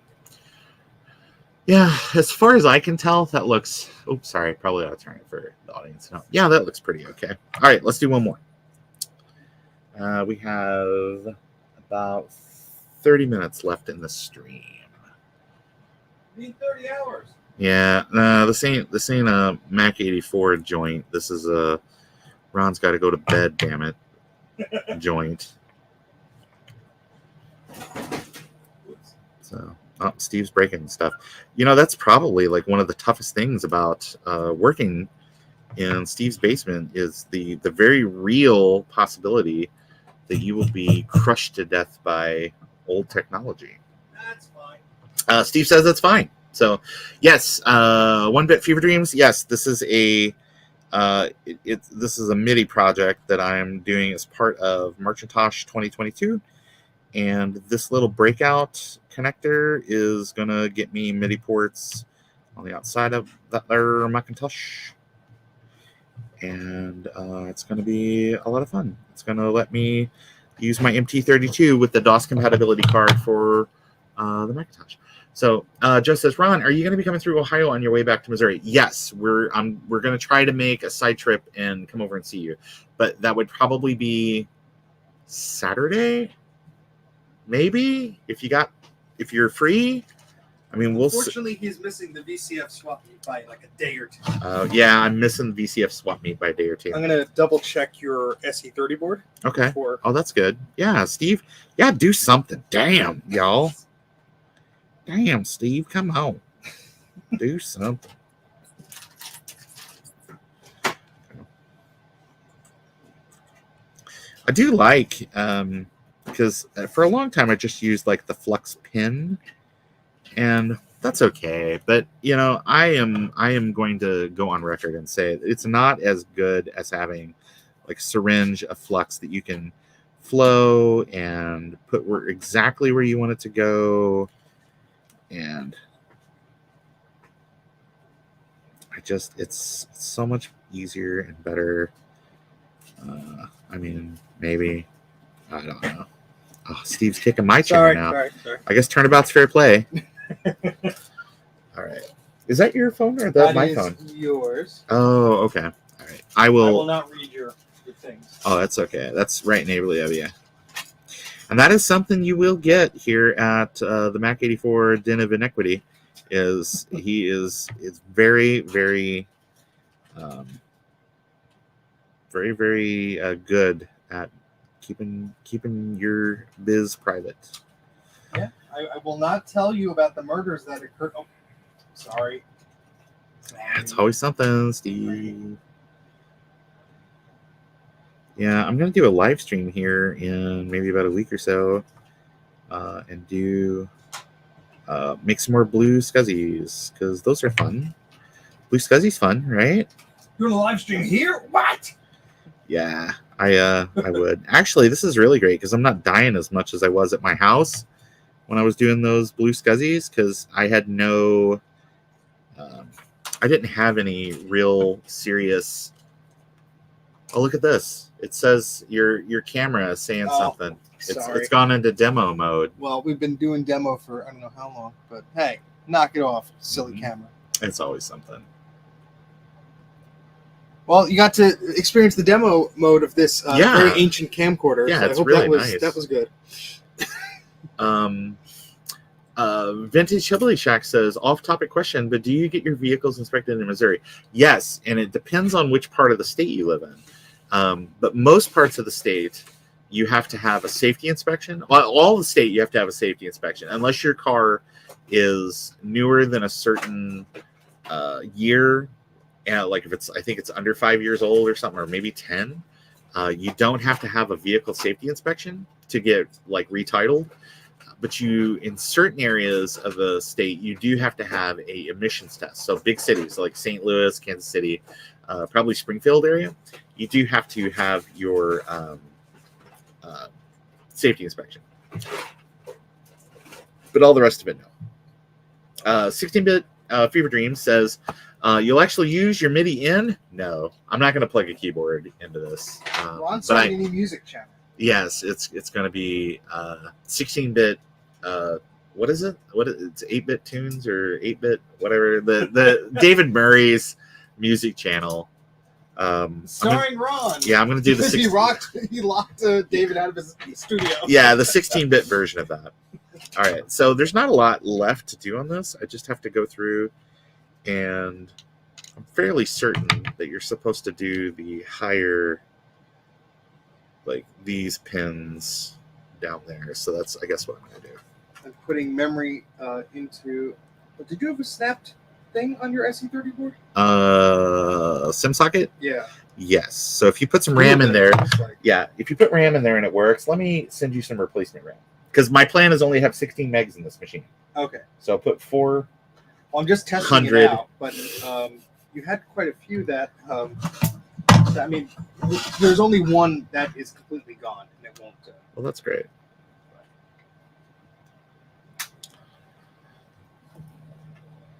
Okay. That was also your point where you could have said, "No, Steve, it was in perfect condition. What did you do?" Yes. What did you do, Steve? I have no memory. I do not recall. Intercepted by warlords. Yep. I have no recollection of those phone calls. Oh, the 90s. Yeah, what an amazing time to be alive. Because it was everything you liked about the 2000s, only maybe less of it. Great explanation. Good answer. Yep. It's if you like the 90s, it's like the 2000s. Yeah. Sorry, I think I did part of that off screen. I sure didn't mean to, but I think it was intentional. You got to stop doing that, Ron. Every single time you're at my house, that happens. Yeah. So, but there you see it. Actually, maybe see. Sorry, I gotta remember to do things. Yeah, the little opto coupler, and then there's the header, and so basically you got transmit, receive, voltage, and ground. I don't know if you really need the voltage to make the opto coupler work. Maybe, but you can steal 5 volts from anywhere. So, is what my friend Steve told me. So that's pretty much that. Vintage Hillbilly Shack says, I was a vehicle safety inspector when I lived in Texas, and I got some stories from that job. And I have no doubt that you do, because people will try to drive 4 wheels in a seat if they can get away with it. I swear it runs. Yeah, it's that's not the question. Right, sir. It's actually, that's a great thing. Like planes, trains, and automobiles, when they get the car impounded, because it's like, what is this that you're driving here? And it's like, oh yeah, it's like that they had overshot Chicago by 100 miles. Says, because that's the whole thing. And actually, that movie is funny because it exploits people's misunderstanding of how big the Midwest is. It's if you were to drive from Kansas City to Chicago, it's optocouplers only need for MIDI in. Good. If you were to drive from Kansas City to Chicago, it is probably about maybe 8 hours, I would say, because it's about 5 hours, 5.5 hours from St. Louis to Chicago. So I'm going to say that probably, but they make it seem like it takes days to get there. And a lot of the people that finance these movies and stuff, like, probably live in like New York and have driven through Pennsylvania, and Yeah, that does seem like weeks to drive across Pennsylvania. But somebody knows some experience. Yes, because it does. It seems like forever to drive across Pennsylvania. But, you know, if you're really into like snack foods, man, that's like the state. It's like Utz and Hanover and like all those companies. That's where they're all based. What? Kurz? Chip brands. Oh, okay. Yeah. So, but yeah, that's where all those places live, and that's where all their corporate headquarters are. And take them factory tours. Yeah, I guess if that's like your thing. And it's Hershey. Oh yeah, Hershey. Yeah. So John brought that up. Yeah, Hershey it's weird. Hershey, Pennsylvania. They got a whole damn town. So all right, let's double check that your SE30 is good. Okay, so yeah.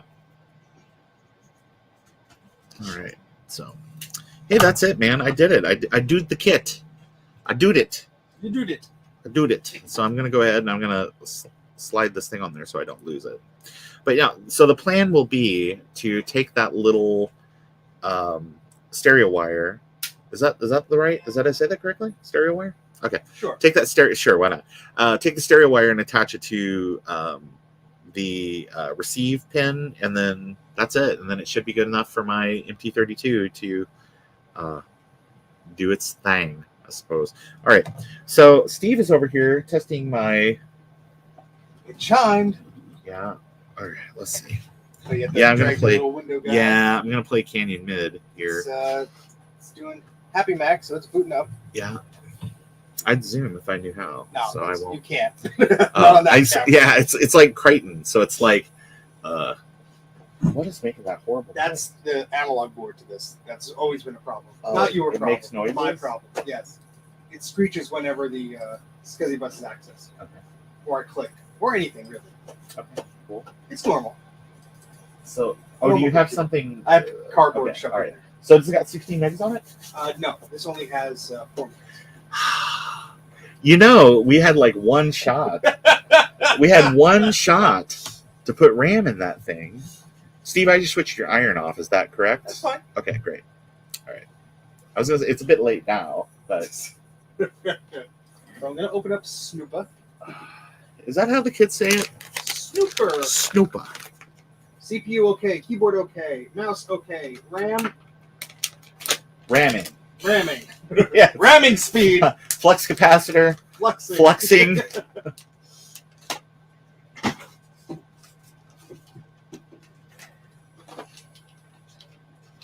Yeah, let's see it. SCSI okay, RAM okay. Floppy question mark, modem port question mark. All systems go. Well, that's good. Taking a picture of that. That's good. That's proof that I didn't swim Yeah, you. it's well on this one tiny thing. Come on. All right, so I'm going to shut this down. Okay. And that was the thing, because my machine. It was actually, you might leave it. Can you leave it turned on for like smoke test? I mean, smoke Sure. test. Smoke test, sure. But the what would happen is it would just kind of fade away. So, but we got audio. Yeah. Okay. Wow, that's great too. Yeah. So I think if I recall this correctly, all this needed was an ultrasonic clean because I didn't have to recap it. Oh, okay, great. We already had it recapped, but I cleaned the heck out of it. Oh, that's right. The ultrasonic cleaning. It's been so long, I've just kind of forgotten. Same. But yeah, but the because the whole thing was I actually got this SE30 from a friend, and then I went ahead and recapped it myself. And everything was okay, except there was no audio. And I didn't really understand what was going wrong. And it turns, look, I'm doing, oh man, on the stream, I was doing a whatever. Look at that. Oh, we can turn off that bloke. This guy. But anyway, I'm getting Canon free advertising. Yeah. So the whole deal was that I didn't get audio, and it's because there was a solder ball on the sound chip. That's right. Yeah. And so, and this was after I pulled because you would get audio on the headphones if you plugged them in, but you wouldn't get audio. But everything else worked. And then after that, it just slowly went downhill. And it was like you turn it on, and it would just be like dim in a way, and then it would just go like So it works. Yeah, it works. Hey, that's super great. So we shut down? Yeah, I guess so. That's fine. I'm so excited because this is great because I get my SE30 back. I get my Classic 2 board now with FPU. Steve's got all his great stuff. I'll even throw in the cardboard for you. Oh wow, that's great. Yeah, I'll take it. I will take it, sir. I even got xodium to send my 4400. So I got my 4400 that's waiting for me back home. And so eventually I will. Oh wait. All right, there we go. Where'd you get this little fan out? This is cute. My wife bought one for herself and didn't realize it was like a 2-for-1 deal. And so nice. I have one. Oh, isn't that great? Yeah. Where it's like, hey, I was thinking of you after the fact, of course. Yeah. I don't need this. Do you want this crap? Yeah. Retroactively, I was thinking about you. So I will find a bigger anti-static bag for this guy. Yeah, that's appreciated. Yep. So yeah, we're just kind of hanging out. Steve, what else did you want to do? You got anything exciting you want to talk about, or you want to do anything? We can. I have that boxed machine. We can show off briefly. I can't do anything with it right boxed now. Machine. That sounds exciting. So I guess I need to. Oh yeah, you can put the ROM chip in here. Oh, yeah, okay. That would be good. No, you don't want it dangling around in there? Just like slamming around inside the thing in the jigger? No. Yeah, let me get one with the tape on here. So okay. Yep. Off camera. Yeah. So yeah, we'll probably have some more exciting stuff. Steve's got like a bunch of stuff. Oh yeah, he's got that box of wonders. That's right. The box of wonders. The box of wonders. Yeah, Yeah, I we'll completely forgot about that. Yeah, that'll be a lot of fun. I dig that. I often sort of I forget the things. Oh yeah, Steve and I made like 3 or 4 videos today. It's gonna be great. And then there's some shorts and some other stuff. Yeah, it'll be a good time when everybody gets all the stuff. So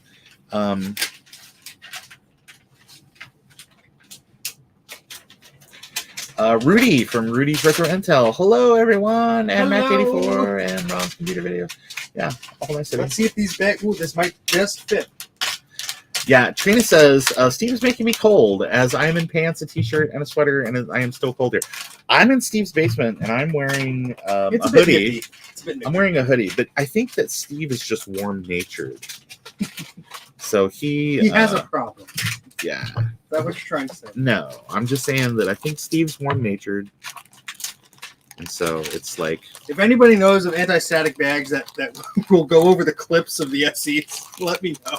That's the problem I currently have. Yeah. Would you like a bigger bag, sir? Or is this no, that's great. Okay. No, that's Let me great. just tape it up. We'll just tape it. Yeah. Okay, I'm going to put some things away. Get some stuff out of the way. And then, yeah, we got to look at this doodad. Yeah, so here is this. Thanks, sir. There is duct tape there if you're not a fan of, the Captain tape. No, Captain's fine. Okay. Well, we have the Captain's. Oh, Captain, my Captain tape. Yeah. You could fix that yourself. No, I did not. What? Because I had to go grab the box. Oh yeah, go get the box. Go get the box. See? What's in the box? What's in the box? That is absolutely what my good buddy says all the time. What's in the box? All right, I'm going to put these up, and I will be right back. Everybody's leaving. Steve ran somewhere. I ran somewhere. Gosh. Stickers.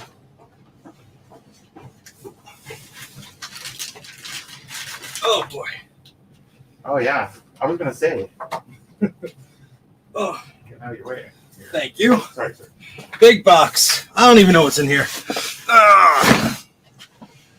Do you guys want to see what's in this box? Yeah. No. Oh, they said no. I guess we can't. Oh, they did? They said no? Oh, crap. Well, that's it for tonight, folks. Good night. Overture. This is it. We'll hit the heights. Know what heights we'll get. All right, so Obsolete Techie says yes, and so does Dave. So I guess that's Hey, good. we did it. Yeah. So I'm going to put the box on this table. See how we can do this here. And yeah, here we go. All right, so I will first explain where this stuff came from. So a friend of mine, Chris, who I've mentioned on my channel a few times, he used to work at Eway's place in New York. And thankfully, we became friends after I visited. And he saved a lot of goodies from that place. But now he is now relocating. And he gave me a bunch of stuff, not all of which is here. We'll be going over that on my channel, I guess. But there's a box full of things. I have no idea what's in here. Ron and I just peeked at it as we were bringing it out of the car. But here's some good stuff. So I'm going to move the webcam slightly closer, I guess. Slightly slow. Words are hard, aren't they, Ron? Yeah. And there's some fun things in here too, because I just kind of sneaked a peek. All right, that's great. Crouch cam. Good. Yeah, Love it. sorry, you can sit. Oh yeah. Sorry, I forgot how chairs work. Yeah, it's a new invention. Yep. Steve's got a beautiful, oh wow, this chair is really comfortable, Steve. I'm not joking. I know. I sat in a second ago, but how do you think that I do live streams for 12 hours? Yeah, you kind of have to. All right, so let's get us kind of both in frame here. It's your channel. Oh no, it's okay. Well, you should get yourself more. Oh, okay, you got it. In there. Okay, you got it. Okay, great. We got a magazine of floppies here. Yeah. Some Apple, some otherwise, but plenty of discs. Not going to go through all of them, but if we get bored, maybe. We have another thing of floppies. Ejecting floppies. So yeah, but another bunch of floppies. These seem to be System 7.5. Let's see. We got before you install. I know the white balance is terrible. I apologize. Disc 1. Wait. Disc 2, 3, 4, 5, 6, 7. Oh wait. Disc tools. Wait. That might be all of 7.5. I don't know how many discs. Oh, there's Quick Draw GX. This might be a complete install, but there's also Microsoft Word after it. So who knows? Let's put that back together. So there's not there's damaged. Quick Draw GX discs for 7.5 over here. There's also a copy of Studio Vision. Oh. And then Studio also Vision. Yeah, Studio Vision. And there's also opcode. So if you're like a big musician, there's some we have fun software. OMS opcode MIDI system. Yeah. There we go. Oh, can you use that? Let me tell you, there's HP Desk Writer drivers,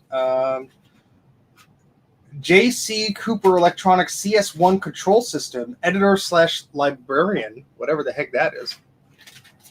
Label Writer XL, opcode format Studio Tones Tempo 2, Vision, whatever that logo is cool. Look at that. It's like this guy with laser beam vision. Yeah, that's what these kind of discs. Oh, you have the same ones over there? Okay. Expansion of that.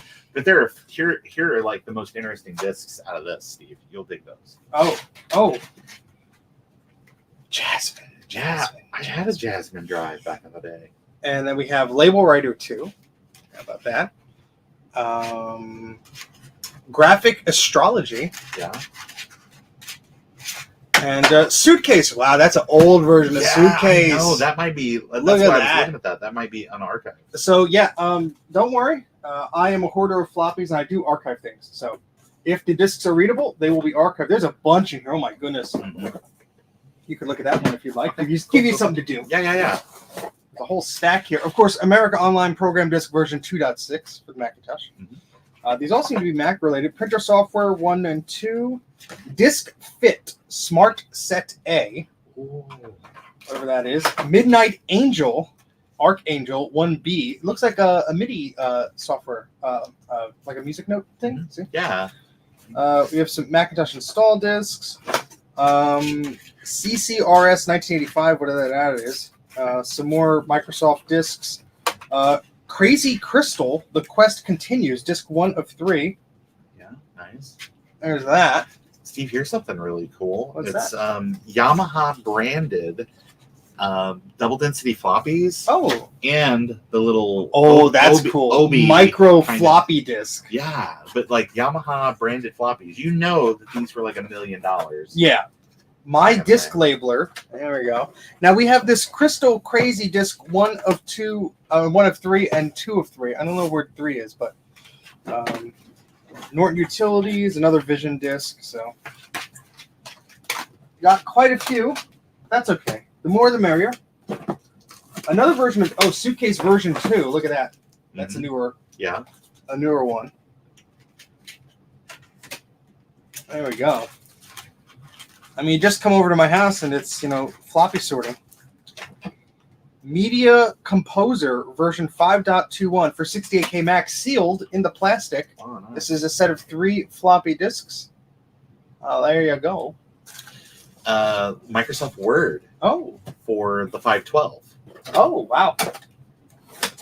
Oh, here's another one you could sink your teeth into when you have a moment. PC Mac Key. That's something I've never heard of before. Tangent Technologies. That sounds familiar. I don't know. Something weird.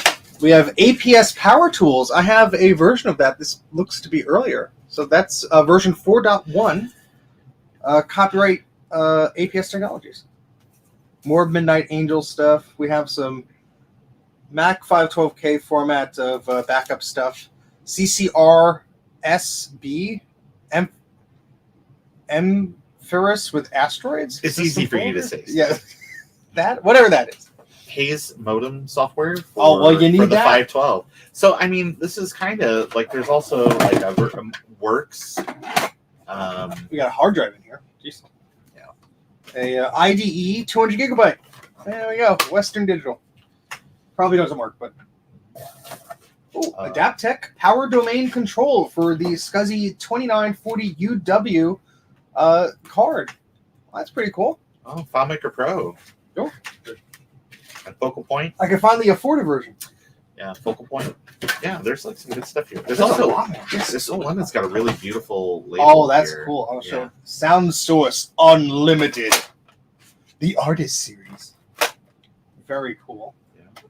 There's more here if you want to search for more. Yeah, absolutely. These are master discs number 3. I swear there's more than just discs in here. There's just a lot of discs. Here's more System 7.5. Okay. Install floppies. Steve. What do we got? RAM doubler. You could download more RAM, folks. No, RAM doubler 2. Copyright 1996. Connectix Corporation. Oh, we have a full, look at this. It looks like the full MIDI opcode system. Yeah. Discs. Look at that. A whole set. Oh, did you already look through these? Because I'm seeing. No, I've not looked at that one. Sounds good. You just did a dive in there, buddy. What is this? Oh, wow. Steve, this is pretty good right here. What'd you find? This is System 5. Oh, cool. I don't think I had a copy of System 5. Oh, cool. System Discs 2. Look at this. I have never had a copy of this, to my knowledge. That is really neat. Utilities, HyperCard, and stats. Norton Utilities for Mac. Oh, nice. Yeah, that's pretty good. Here you go, sir. Thank you. We have important to user. This is your unit warranty registration card for whatever this is for. Yeah, that's right, Bruce. System 5. I am thinking Commodore. This is a warranty for Commodore. Hey, are you keeping up with Commodore? No, Commodore's I keeping haven't. up with you. I haven't. This looks like 7.1. Oh, wow. Yeah, for the PowerBook. Yeah. Look at that. No, it's 7.1 for sure. For the PowerBook 500 series. Yeah, but that's full 7.1 That's for PowerBooks. great. Yeah. And look at this. Sealed. Oh, yes. New and improved version 3.0. It's free. The world's most popular internet online service. Look at that. Look at that. Yeah, you should. We'll archive anything that is not already on Macintosh Garden. Got an iMac manual here. Got a USB Sonnet. card. Oh, a Sonnet one. Here's a USB 3 card. I could use this in with my like Mac. a heatsink on it. Yeah, so it's good. Oh, here, a Commodore 128 introductory guide. Look at that. I actually have a 128, so that's fantastic. I'll know how to use it now. Finally. We got a book here, Sidekick, the desktop organizer, just a keystroke away for your IBM PC, XT, AT, or PC Junior. So that's the book there. You got a bunch of CDs, it looks like, over there. Sure do. Ooh, that one looks cool. Yeah, iMac Companion. Ooh. Oh, it's pretty scratched up. But that might be savable. Look at that. These are the stupid discs I like look at eBay and I'm like, eh. I do have a C64 somewhere. 8, 9, 10. Oh, wow. We can count now. Look. 8. 9. Version 2.1 and 10.0. I only had 10.03. This is 10.0. Great. Excellent. I know you're not enthused. No, it's pretty cool, but this is for like a CD duplicator machine. Oh, Discus. And it's funny because the disc itself is It's written on a CD. Yeah. They're not going to hide the fact. 9600. There's like 7.6 discs here. Oh, wow. Panther. There's like Panther discs here. We have a mouse pad. That's one of those special reflective dealies. Yeah, I've never had a 10.0 disc. I have a 10.03, so that's cool. This is Macintosh Plus manual. It looks like it's a bit water-worn, but which is a bit of a shame. But it is. I don't know what that is. Oh, it's a graphics card. That's yeah, right. My friend had a Mac Pro, and he took the disk drives out, the graphics card, and the USB 3 card as a donation. This is a AXRX 570 4GB. Whatever. Listen, whatever I'm pretty sure that you can mine some internet monkeys with a card like that. I could get all the monkeys. That's right. I will own all the monkeys. Let's see. This is part of that manual. It's okay. Yo-yo power supply. Some RAM and the PC card adapter bracket thingy for the Mac Pro. A couple Pioneer DVD SATA drives. Apple IIa 80 column 64K memory expansion chip. Very cool. Oh yeah, that's like one of the late ones. Look at all the cost reduction on that. There's some hair on the tape here, but we got a Gravis gamepad. Oh yeah, there we go. Yeah, this is good stuff. What happened to the other part of this? Is it in here? I don't know. Because we saw it earlier. The pad? This? Yes, that's a two-parter. There we go. That's that mouse. And what connection is this? That's ADB. Yeah. So wow. ADB optical mouse. Those are mouse systems. I've never had one. Yeah, I have one. I bought it. I had to get. Who's that guy that's got all the stuff? Like he's got like a website and it's very kind of. Oh yeah, sludgy. very old style of. And but you had to email him and. Yeah, you got to email him exactly. Herb. Yeah. So I was able to get some stuff from Herb. Oh, here's the fastest, easiest way to master Leopard by TechServe. Look at this. You can learn Leopard, folks. Yeah. 2 hours of video-based lessons. 11 lessons. Oh, that's cool. I have the Atari portfolio, and now I have the frickin' manual for it. Nice. That's neat. And Chris gave me the portfolio a while back, so that was very kind of him. I mean, who can't use a puck mouse these days? This is the revision A because it does not have the indent on the top for the button, and this is a strawberry, and it is not gummy at all. It's in excellent condition. We're going to put that in the corner here so I don't lose that. There's something weird, Steve, and I don't know that this is necessarily what this is, but it was in a box here. But this is a cache module, but I don't know what machine it's really for. It'll have a part number on it, of course, but it looks it's cache module. It says like for a G3 or something, but I didn't know that was a thing. No, it's probably for maybe the beige. See, I don't know. And there's a CD. Did you see what the CD is? It talks about G3, G4. Oh, yeah. Newer technology. This is the Max Power G3 upgrade card. Mm-hmm. So this is the drivers for it. That's probably very useful, huh? Yeah, if you got one of those and you know the drivers. Well, I'm going to be ripping a lot of discs after you're gone today, Ron. Yeah. I love that gamepad, though. That's like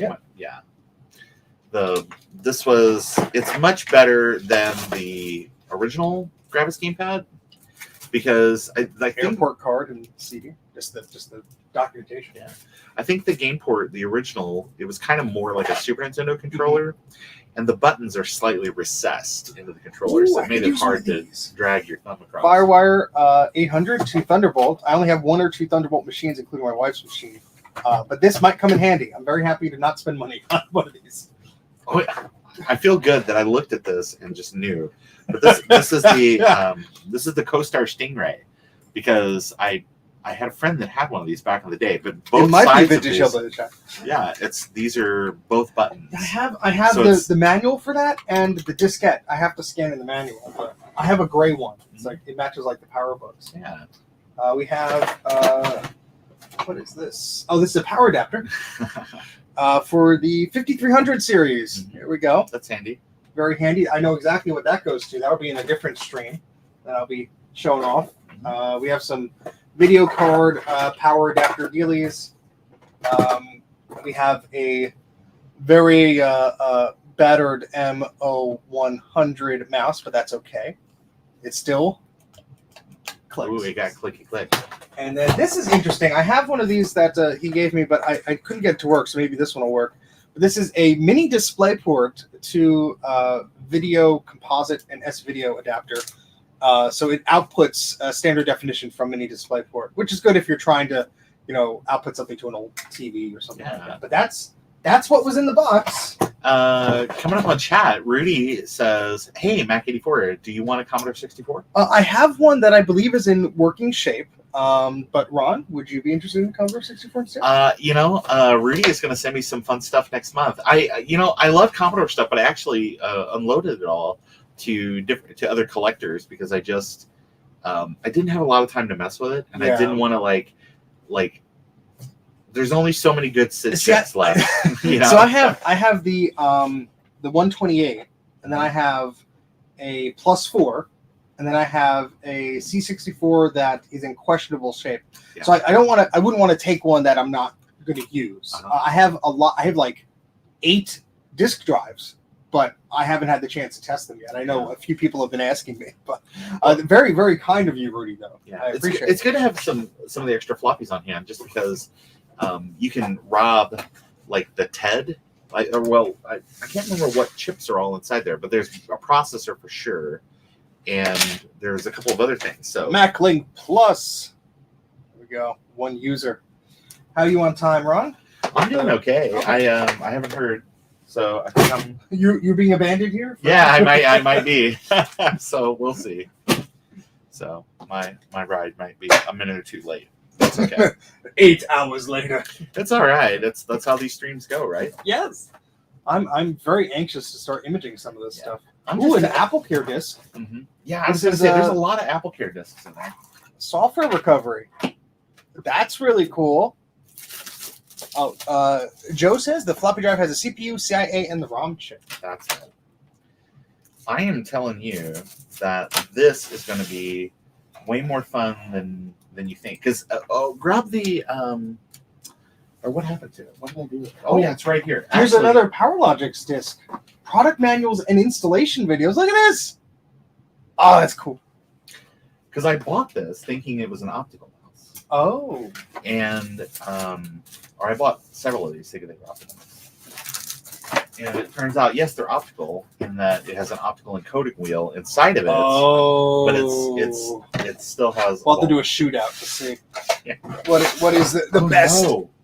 Oh, no. Is that the wrong... Oh, no, it's the little feet have given up, so it lets them. Yeah, we'll just put it over here. Sure. Where it can't harm anything anymore. It can't hurt this is a very expensive wood. Oh wait, it's a top. Yeah. So did you get some RAM? Yeah, it's 8 gigabytes. Yeah. This is DDR2, DDR1. 1333. So that's DDR2. Yeah, because this is for Mac Pro. Okay. So say PC2, Well, it's OWC, so they want to be as confusing as possible with their labels. Yeah. Well, we have 2 OWC. Well, they must all be. This one just the label. ECC even. Yeah. Yeah, that's nice. That's expensive RAM. Yeah. We have that's 32 gigs. Really? Pretty cool. Yeesh. I'll have to check it out. I don't think I have any other ECC memory. So my Mac Pro upstairs already has like a bunch of 2 gigs and 4 gigs. So it's like 38 or something. Yeah. But this would bring me close to that if I had to. Maybe put some in this machine instead. But very cool. Very, very cool. Yeah. Awesome. Well, thank you for letting me unbox this. Yeah, no, it's unboxing videos are a lot of fun. So I figured that make sure to hashtag unbox this. Yeah. We have a Macintosh quick reference card. Here we go. How many hours are you stranded here?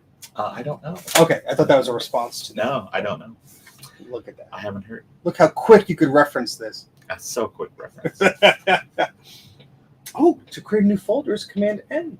Really? Did you know that? Yeah, but they changed it. What's it on the new systems? I don't know. I haven't used anything since Mojave. So. Oh, okay. Yeah, I'm in a world of hurt when I get a new computer. Well, when I use my my new Mac Mini, I know I love those. I often use the old shortcuts. Okay. I can't remember. You have a new Mac Mini? Yeah, I do at work. Okay. Yeah, because I have to prepare iPads and things for people. So, okay. Yeah. So yeah, it's tough. You cannot do that on a PC. It turns out. Why would you be able to? Apple says no. Apple's like, nope. That's very specialized things. Mm-hmm. You got to pay us the money for it. Yep. Steve, I love your system where you kind of keep organized about what's in what box, and that. Stop making me laugh. Yeah. What I'm doing is putting everything exactly back in there, except for the discs I want to rip as soon as possible. And then I'll promptly forget about what's in the box, and then we'll go from there. Grudy is in chat, being Grudy. Rudy, get the heck out of here. You're drunk. You're on the Wi-Fi. Get out of here. Come on.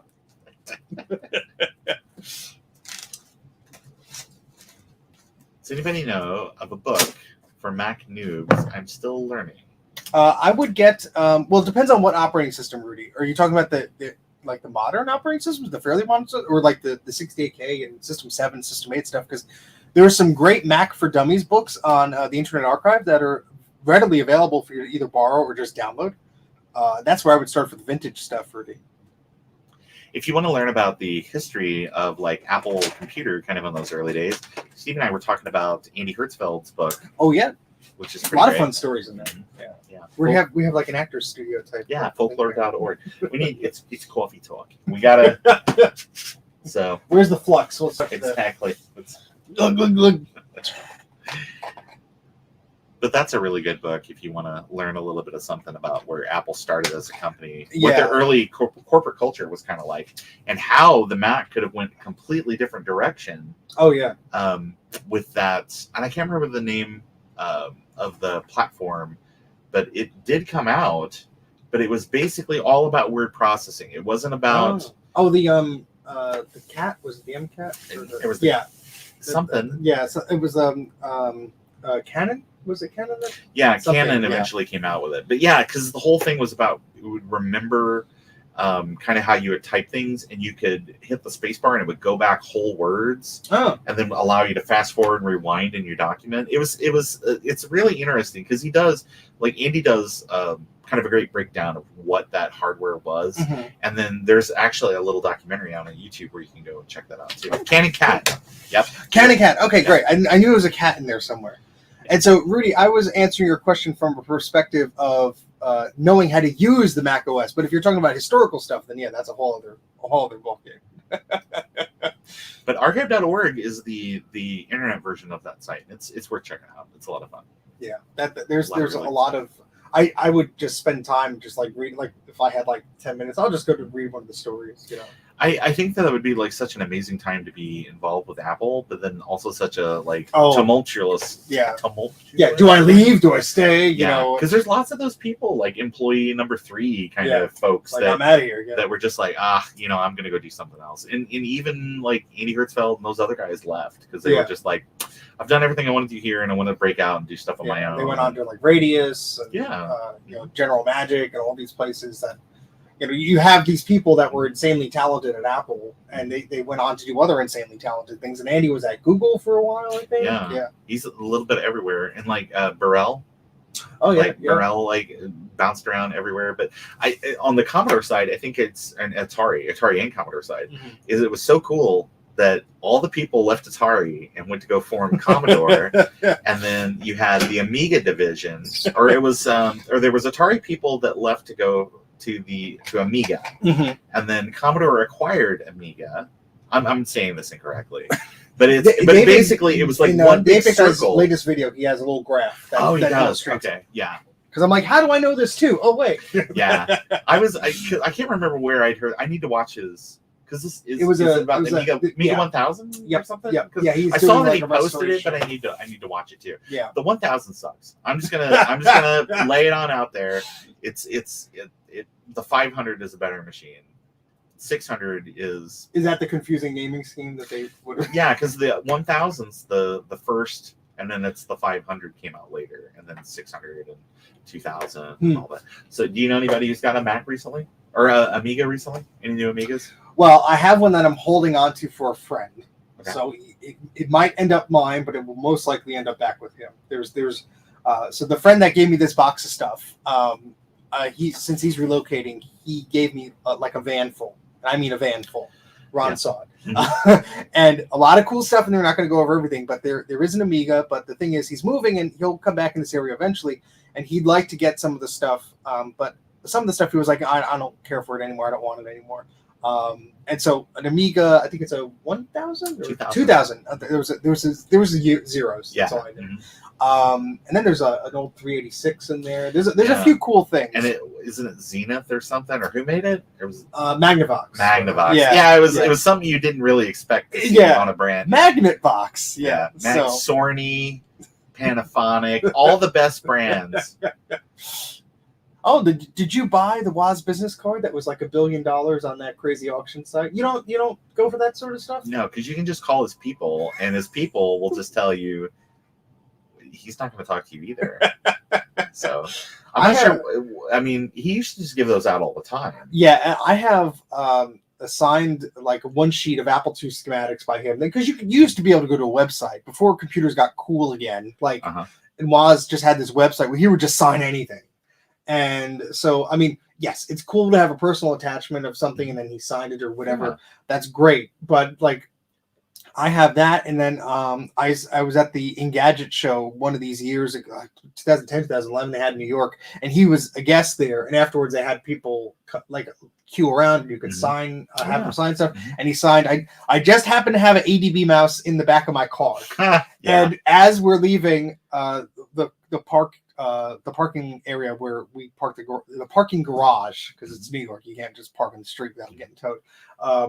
I said to my now wife, I'm like, wait, and I ran in the trunk and I grabbed out this ADB mouse, which I'm glad I did because he signed the darn thing, which I think was really cool. So, it's just one of those things where, yes, it's cool to have like the business card or whatever, but the way I think of it is like, yes, if you have those deep enough pockets, if you want to like frame it for part of your collection, that's awesome.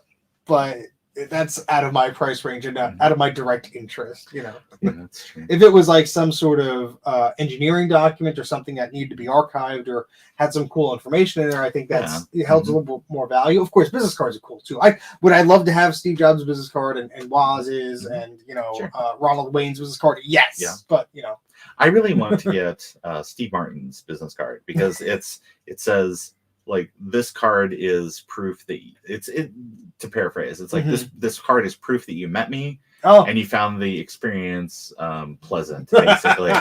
And so it's just a very funny thing. And so there's pictures you can see of it online. But I guess even today he still hands that card. Oh, really? Yeah. Huh. That's awesome. Yeah, it is pretty neat. I'd love to do something like that, but I'm not that witty. So, well, Steve, I don't want to be a pain in the butt, but actually I've got to get to my next adventure. All right. Well, we got to digitize you. Yeah, I know. I got to get uploaded to the cloud. Yeah, you got to pull your pants down and just... we got those probes. Oh, God. So, Steve, thanks so much, man, for having me over. I really appreciate it. This was a great time. I'll have to come by when I've got more time. And we've got other... I'll be back when the day is new, and I'll have more ideas for you. And you'll have things you'll want to talk about. Steve will, too. Eat. So, thanks for joining us, everybody. Chat was amazing. Thanks to everybody who took time out of their evening to join us. I am off to the city now, I guess. So, ooh, big city boy now. I know. I finally made it. So, everybody, thank you so much. Have a wonderful evening. And as I always say, Apple II forever. And Steve conceivably says other things. Apple III forever. Son of a gun. Bye, everybody. Bye, everybody. Have a great night. Thank you.